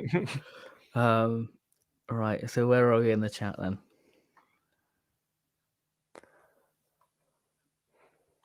Yeah, we just went past. Has anyone got the link for the tier? Yeah, I sent it to the chat, but then when I reloaded the page, it seemed to disappear. So yeah, I'm assuming they just don't like links being set, which is understandable. I think it might work if you do it. I'll do that actually. I'll put it in the description now. So if you bear with me while Luke fires up the old question. Yeah, I'll put it in the description so you can go and check out your tier list. Yeah, Stephen Wright. I would love to see a 10th Doctor story where he goes to an alternate timeline and meets a young Jago and Lightfoot working together and meeting the Doctor for the first time again. I mean, yeah, because they have got a young Jago and Lightfoot cast, so it wouldn't necessarily be like recasting in that sense because they had them in the Year of the Bat. I don't know. I mean, it could be interesting, but it's not something I'm necessarily clamoring for.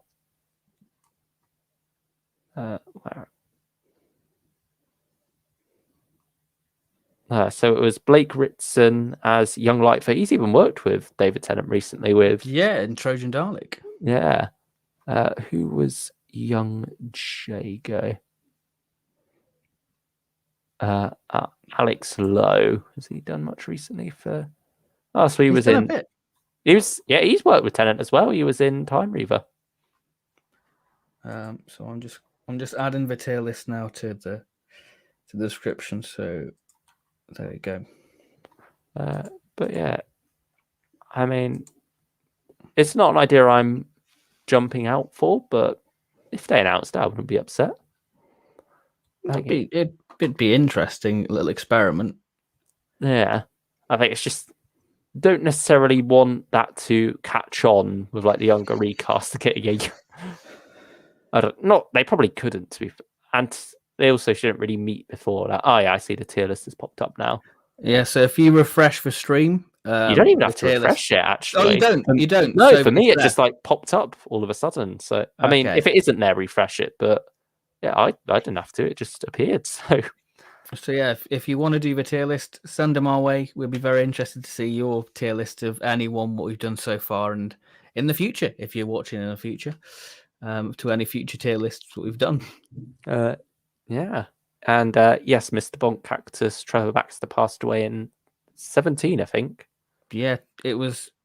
Saying that we nearly did this stream, wasn't it? Yeah, it was a couple of weeks ago. The anniversary. I'm pretty sure it was either Friday or a Saturday. Yeah, we would have done it on the anniversary. It's one of those weird coincidences. What just sadly didn't align because of whatever happened. Was it Dalek Universe or something happened, and we had to push it back or something?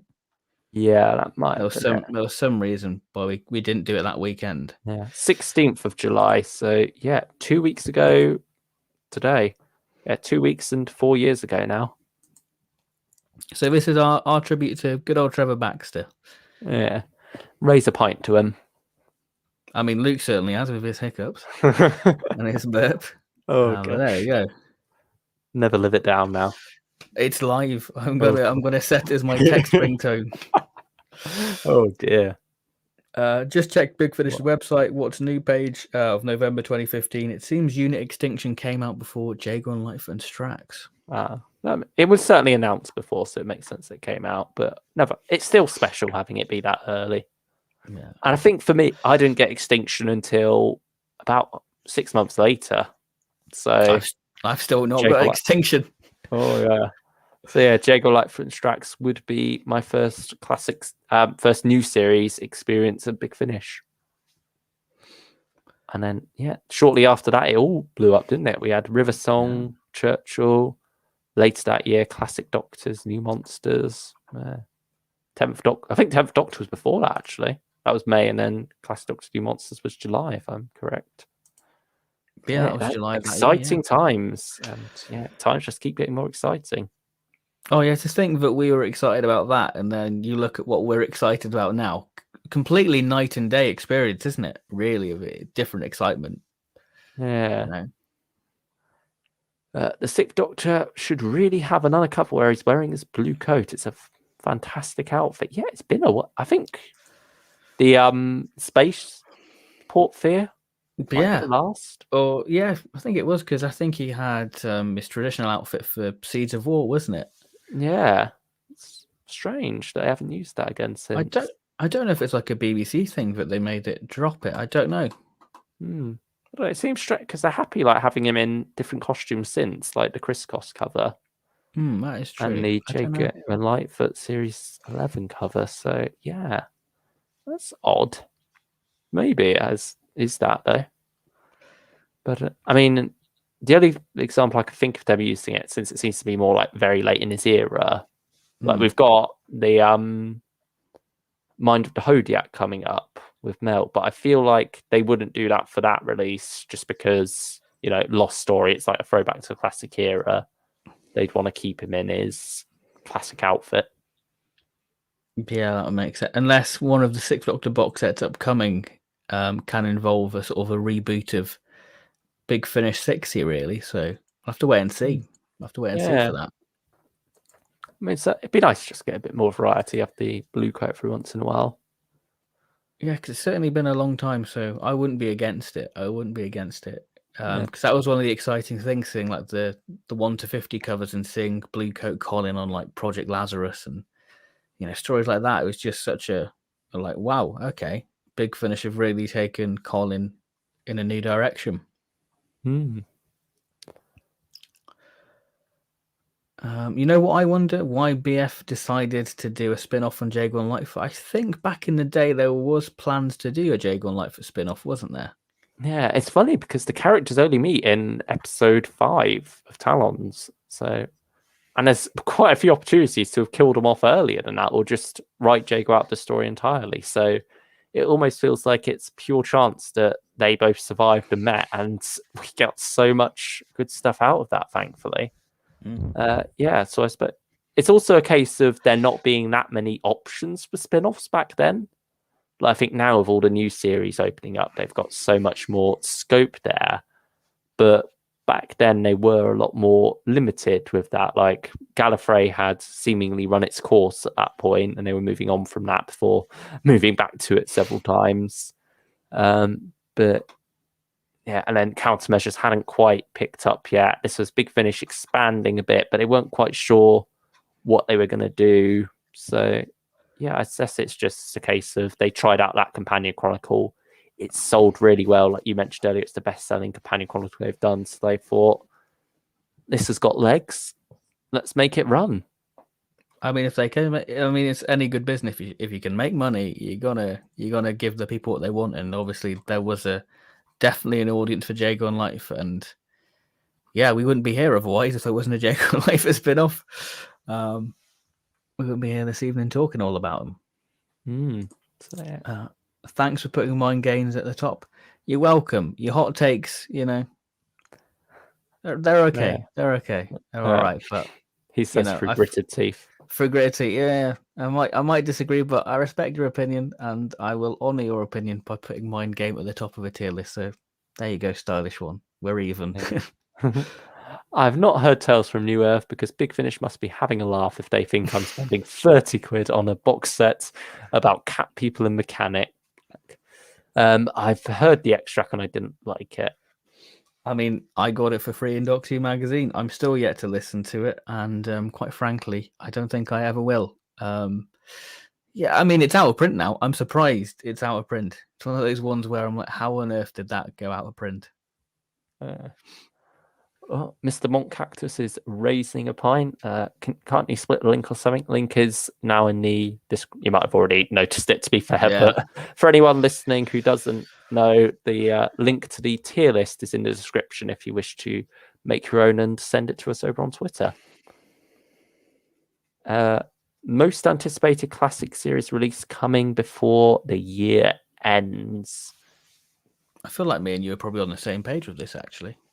I feel like there's quite a few. Okay. I think. What one are you leaning towards then? Of the releases this year? Yeah, so classic series releases this year. I would say probably Third Doctor. Yeah, I thought you were leaning more towards that. For me, Lost Resort and Other Stories just has the edge at the moment, but we've got cover and synopsis for... Well, actually, we've got synopsis for Volume 8 of Doctor as well, but maybe when the cover for that comes out, it'll nudge it to the top spot. For me at the moment, it is Lost Resort just. See, I would say that as well because I'm such a huge fan of the Mark stuff, and I'm sure we'll do a stream covering that at a later date. But yeah, tier list, here we go. Tier list incoming. I think for me as well, I would have said Gods of Phantom when I saw the cover, but when I listened to the trailer, I kind of felt a bit iffy. Yeah, it seems it's a sticky area, the Philip Hinchcliffe Presents range. I'm sure we'll discuss it when we finally do our tier list. Yeah. Yeah. I mean, we could go more in depth with that one as well because there's only 5 releases to rank. Well, like 5, yes. well, 4 separate. Oh no, it'll be 4 separate box sets, but we'll do 5 stories because I mean, they're chunky boys. They're like 6-parters. So, I mean, Yeah. saying that, you could throw in Valley of Death because that's one of Hinchcliffe's own ideas. Oh yeah, I haven't listened to that one though. But if you Have you have, got I'm the Lost happy to. Stories? No, I never did. I thought you had that. Okay. No, I'm happy to include that though. Yeah. There we go. We're discussing ideas live as Reem. Yeah. I mean, I suppose you could even throw in Return of the Cybermen as well, because that was written back when Philip Hinchcliffe was producer. There we go. Oh, who knows? But yeah, certainly there's not too much there, so we'll be able to go a bit more in depth with those. And probably do a review of Gods of Phantom, since it'll be the most fresh in our mind because it's a new release. Yeah. Mr. Bonk Cactus calling it the next B&M box set is a Second Doctor companion set. I suppose that would make sense with the what was it? Second Doctor TARDIS. I don't think there are any plans from the leaked list this year. Yeah, I wouldn't rule it out. I wouldn't rule it out. No, you never know what surprise they could throw at us. Because I remember Character Options tried a few years ago doing like a Hasbro Pulse thing where they did like a poll and whatever got voted would be the figure they made. And I think it was between a Tegan, a classic Silurian, and a Jamie. And Jamie won the fan vote.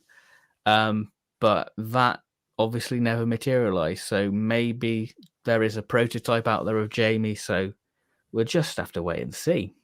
It's going to be unfortunate if they end up using a Joe Grant mold to get the kilt skirt. Jamie's skirt is a bit short. Look at Jamie's. Oh gosh. But yeah, I think it's interesting, isn't it, with all the Yeti stuff going around recently, like as in Yeti theme, because this month we got the Second Doctor Abominable Snowmen TARDIS and fur coat. Next month we are getting both Weather Fear animation and the prequel to the Abominable Snowmen with the Secrets of Death's End. Like, was this all planned? Was this all coordinated between Character, BBC, and Big Finish, or is it just a coincidence that these are all coming out so close? I'd just say it's one of those weird happy coincidences. I remember when Character, people were saying that they were going to launch the animation the day the figure set got released or announced. So that was a bit of a shame because it would have been cool to order, the figure set and get a copy of the DVD with the figure set. I think that would have been really cool. Much like the Fourth Doctor time capsule they did, where you get an exclusive figure with a DVD or in a special box set. That would have been quite nice. But yeah, I suppose if it was more coordinated, instead of Evil first, we would be getting the Abominable Snowmen first, and sort of that lining up a bit more because. From rumors, that seems to be in the pipeline, and they do seem to be pretty reliable rumors as well. So we'll probably get that early next year if we're lucky. But yeah, I suppose it makes sense to space it out from Weather Fear though, and give us something different. I just have to wait and see, really. Yeah, it's just one of those.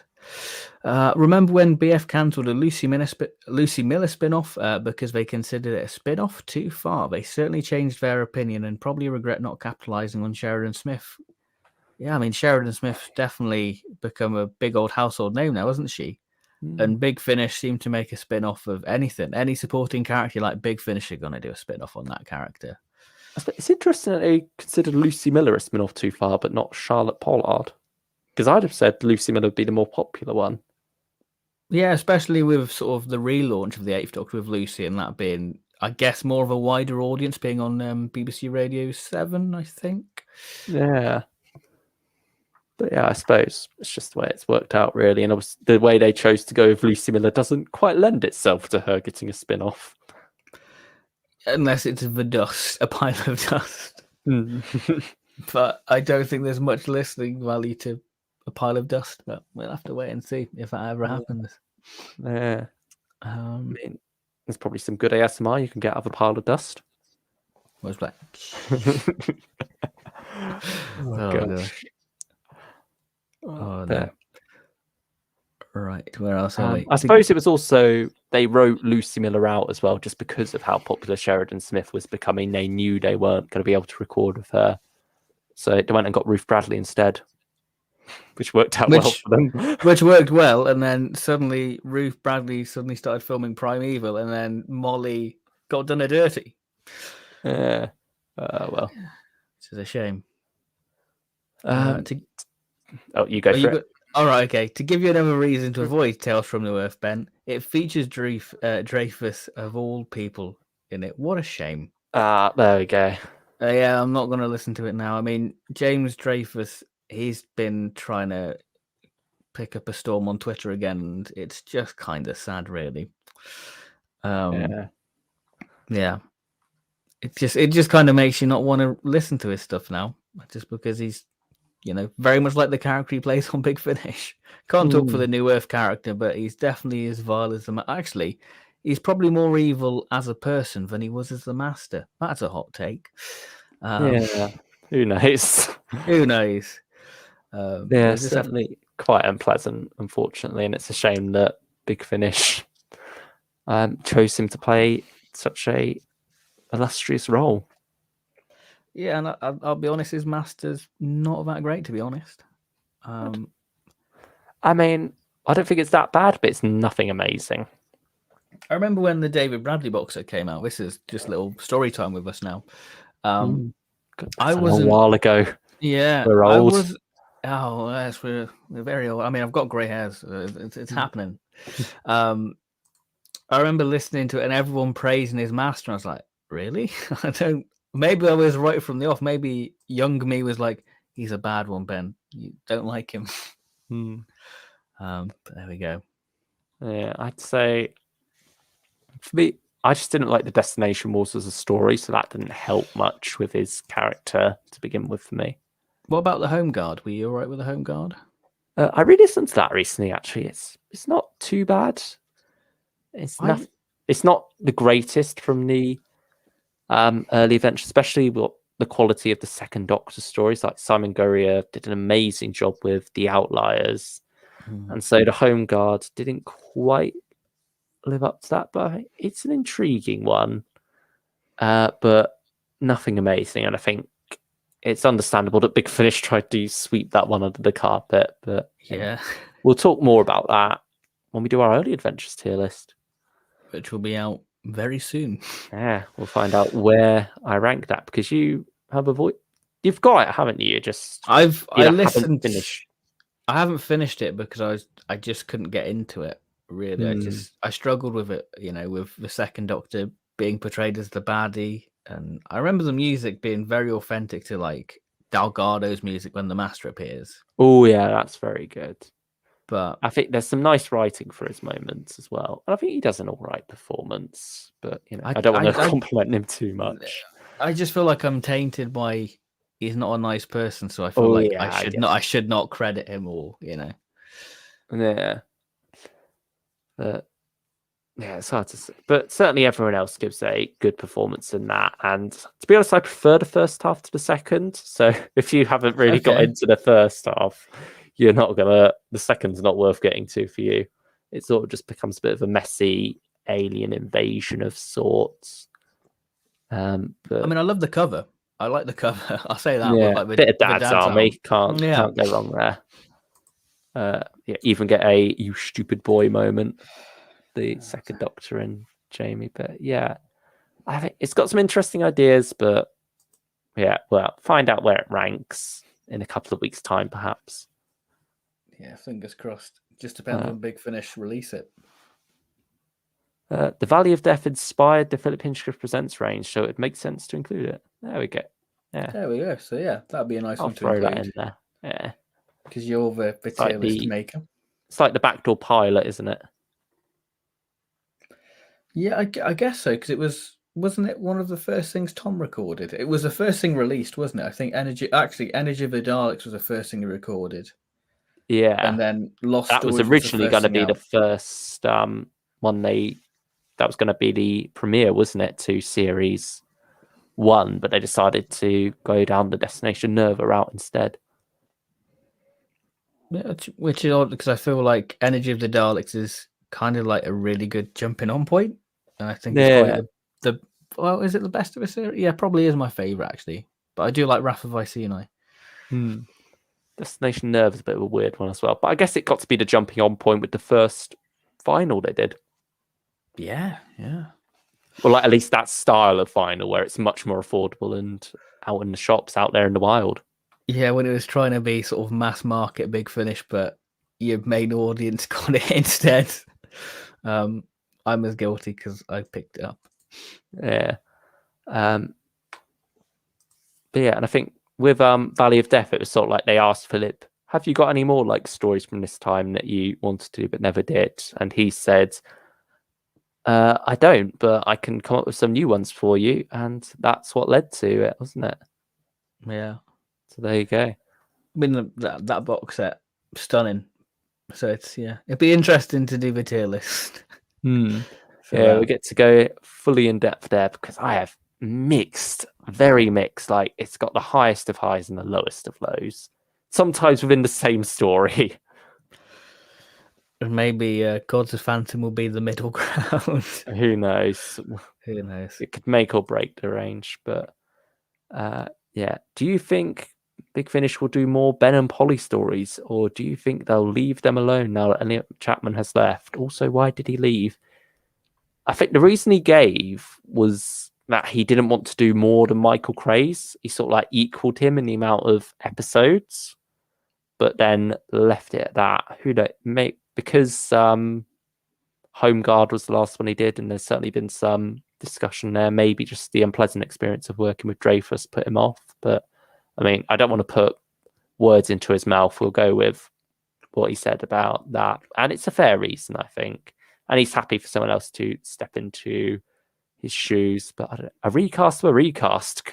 Do you want more Ben, or are you happy with what? I'm content because I enjoyed Elliot Chapman. I thought Elliot Chapman really opened the door for the recast, really, because I think he was just knocked out of the park. It was really kind of like an uncanny valley. It really is brilliant as Ben. Yeah. I mean, if they can tempt him back to do more, which you never know, not out of the realms of possibility, then yeah. But as it, like, given that we seem to have cut it down to 2 early adventures a year now, if that, like the second Doctor adventures are moving beyond War Games, so we won't get any there for the time being. I think I'd prefer more Zoe stuff because so far she's only had 3 early adventures. Yeah. Whereas, like, because I mean, series 4 was 3 Ben and Polly stories and 1 Zoe story, and it was a brilliant story as well, the Wreck of the World. So I'm happy to, at least for the time being, for series 8, if we get one, go for 2 Jamie and Zoe stories.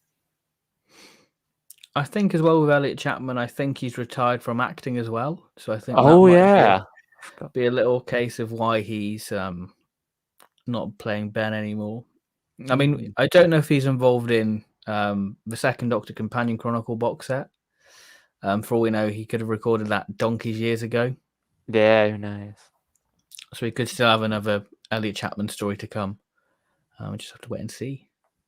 Yeah. So he said it was his last one recorded, but he didn't say it was his last one released, the Home Guard, so you never know. So there we are. Where are we in the old chat? Do you think Big Finish will Oh, no, sorry, I've missed another one from the stylish one. I have heard Doom Coalition 2, and it is better than Jago Lightfoot 3 by a relatively wide margin. Oh, you are really wounding Ben now. Oh, dear. I forgive you. You give us so many good comments to reply to. We can't be hurt for too long. Nah, we appreciate your comments and your time. So yeah, thank you. Yeah, thank you for listening. And thank you for chatting with us as well. Do you think, this is stylish one again, do you think Big Finish will recast Victoria, or will they wait a few more years? Or will they just not use Victoria at all? I'd like a audio novel, Victoria, next. I think, the audio novels would definitely work, especially like Scourge of the Cybermen's such a claustrophobic thing, and Troughton, the whole of season 5 is based on the siege. So I could see it really working as an audio novel. But as for recast of Victoria, I think maybe, I mean, I'm not against, I guess it depends their plans with the second Doctor. I think because we've got Beyond the War Games, I don't think there are plans to use Victoria at the minute. But Hmm. like you said, focus on the actors we've got at the minute. So let's use Wendy Padbury. And yeah, Yeah. I mean, I'm I not suppose against it's it. also down to how Fraser feels, because he's going to be where was very close with Deborah. How would he feel about a recast? Yeah, that's another thing you've got to consider, really. Yeah, I mean, if Fraser's happy with it, then yeah, I'm happy with it, because it's an odd one. Like when you come to talk about how time affects it, because it does seem to, but there's no reason why it should. I suppose, like the person is still dead, they still need them, but yeah. I mean, we're sort of in an awkward place right now with the new Dodo coming hot off the heels of Jackie Lane's sad passing. But obviously, that was a recast made before she even passed. It was all recorded before then. So it's sort of like, it leaves a different taste. And also, she never worked with Big Finish anyway, had no intention of doing so. And she left acting behind for a very long time. So it's a bit different there as well. Whereas this is someone who Big Finish have worked with Deborah, and quite recently before her passing as well. But I think they did a nice tribute to her in the Leela story from Dumbwaiter. That's it. I think that was quite a nice tribute to Victoria, even though it didn't feature her. Yeah, because I think her last story was it something Extinction? I had a story, yeah, from Story of volume Extinction. from volume 1, Second Doctor, volume 1. Yeah. I enjoyed that one actually because it was a nice one exploring Jamie and Victoria's dynamic. Because I think doesn't Victoria teach Jamie how to read or something like that? Oh yeah, and I think writing and words play quite a big part in that story, don't they? Beyond the War Games next year will have to be a retcon of season 6B, retcon from the Black Hole. Yeah, not necessarily. I think that retcon still, because that retcon never affects what happens in the 5 Doctors. So it doesn't, like, that can still work with the Black Hole, especially if they don't bring Jamie back. that is true. Yeah. Yeah, like there's I'd say there's no reason for that to have to be undone. I mean, they perfectly explained it, but it doesn't discount the idea that there could be a season 6B in order for the 5 Doctors to make sense. That is true. That is true. Or even the 3 Doctors, isn't it? Because I swear the 3 Doctors is, he's got to be traveling on, post-war games in that. Not necessarily. Oh, I don't know. Because so where you see him, he seems to be in a war zone or something, and he just gets picked up on his own. So I imagine that's just him off on an adventure with. Well, it must be Jamie and Zoe because it's definitely after the invasion. But yeah, it could just easily be him plucked out of another story. He doesn't have to be traveling on his own. He could just be. I mean, same with the First Doctor because he's never on his own, but he gets plucked out of a garden while smelling the roses. It's one of the Celestial Toymaker's traps. And he's back in the same garden again for 5 Doctors.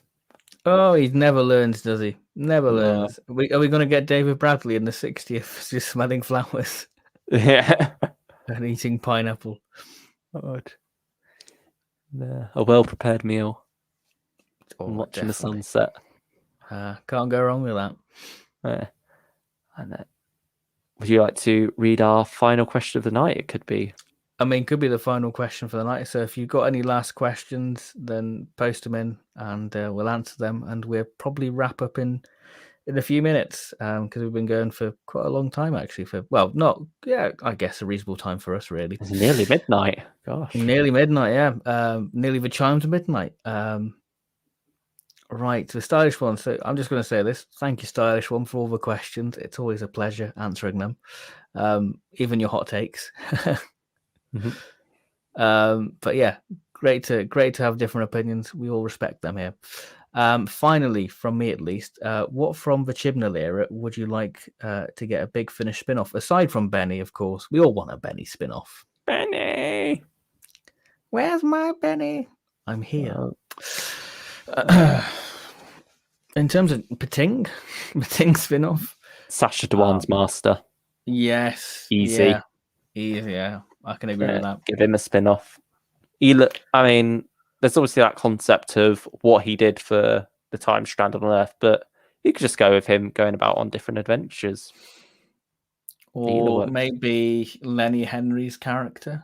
I feel like there's a lot of untapped potential there. You know, really get a sort of a Tobias Vaughan character spin-off, maybe like a cyber tech sort of spin-off. That'd be quite cool, I think. I mean, maybe he'd work well in a unit box set as the villain. Yeah. Okay. Yeah. There we go. Could put him there. Defunded unit. Yeah. Hello, plane thieves. Yeah. I mean, I'd quite like a Graham spin-off. Just the Tales of Graham. I'd like. You're doing it, mate. You're doing it, mate. Here's a pickle sandwich.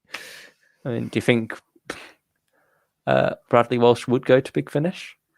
Isn't he supposedly retiring? Yeah. So maybe not. I mean, depending on what happens with Yaz, maybe a Yaz spin-off. Maybe. I mean, she could be a pile of dust. Yeah, you never know. But yeah, I think Mandiv Gill certainly seems to have a lot of passion for the character, so I think she would probably be one of the first people to jump onto Big Finish when the year is done. I feel like Jodie would be pretty quick as well to jump on. Yeah, it depends. I mean, maybe Yaz could even stick around. Like, we know Chibnall and Jodie are going, but no reason to say Yaz and Dan are necessarily gone. I mean, yeah, we're pretty certain that they would be, just because that seems to be the trend with showrunners, like they want to start afresh. But I mean, you never know. There's always that chance that she could stick around, and so could Dan, because he's got 9 stories max. That's not that much, or 9 episodes even, like, because Series 13 is one long story. So yeah, it all depends, like, what they want to do, what the BBC wants to do with them, and what the new showrunner wants to do. So yeah, we'll just have to wait and see. But those are our ideas for spin-offs in the Chibnall era. Unless there could be a Vinder spin-off. We'll just have to wait and see. Vinder and Glitz team up. Yeah, or is Vinder Romano? We'll have to wait and see. Lord, Lala Ward will not be happy. Oh no, she'll be out with the old, in with the new. Oh dear. I mean, who knows what else Series 13 can propose. I think that's certainly one of the weaker sides of the Chibnall era. It hasn't given many spin-off options. Like, when you look at Moffat era, you have River, Rory, Paternoster Gang. Like, I mean, Paternoster Gang, that was something that's crying out for a spin-off right from when it was first appeared on TV. Like, loads of people wanted that to be a proper TV spin-off, and it came close, apparently. Like, there was certainly the possibility of it. I think that's why it was held off from Big Finish for a while. But yeah, in the end, it went to Big Finish instead, and they've done a pretty good job with it. Oh yeah, you've not Jago Lightfoot levels, but I mean, unless you're the stylish one, I imagine they would prefer Paternoster Gang. I don't know. Was that listed as one of the spin-offs? No, I don't think so. That'd be interesting. To know what they think. Instead by now, say they're gone, sadly. But stylish one, let us know if you hear this. Let us know if you prefer Paternoster Gang, if you listened. Yeah, it'd be interesting. To know what Victorian spin-off you prefer. It wasn't included in but not as good as Diary of a Song, Gallifrey Unit, Class Audio's Warmaster, or even Jenny. So yeah, I mean, who knows? That's a mystery. It is a mystery. We'll have to wait and see. And ask the stylish one in the next stream about this. Yeah. I think we're pretty much all wrapped up. Are we talking about what happened to Victoria after Fury? No, I think talking about what they could do with Victoria in terms of Big Finish, whether they recast her or not. Yeah, I think Mr. Bonk Cactus has realised their mistake there. Yeah. Okay. Oh no, what am I saying? There we go. So yeah, I think that's the chat all caught up. So I think it's about time to say good night, because it is past midnight. So thank you everyone who's watched and just have us just ramble on about Big Finish. It's always a pleasure to see people in the chat, and it's just great having a little community to talk to, really. Yeah. We have here, stylish one. I've heard the first episode of Paternoster Gang. Me enjoyed it a lot. Okay, all right. I wasn't a fan of the first episode. I think the second episode I enjoyed a lot more, but yeah, but fair enough. I mean, yeah, everyone has their different tastes. So there you go. Maybe it is the preferred spin-off of the Victorian era. But yeah, one episode's a bit too little to go on to fully judge. No, we're all about respecting opinions here, and we want to create like a safe and warm, welcoming environment for fans, really. So yeah, unless they don't like Cold Vengeance. If they like Cold Vengeance, then they can please leave. Okay, bye. Why are you still here, Luke?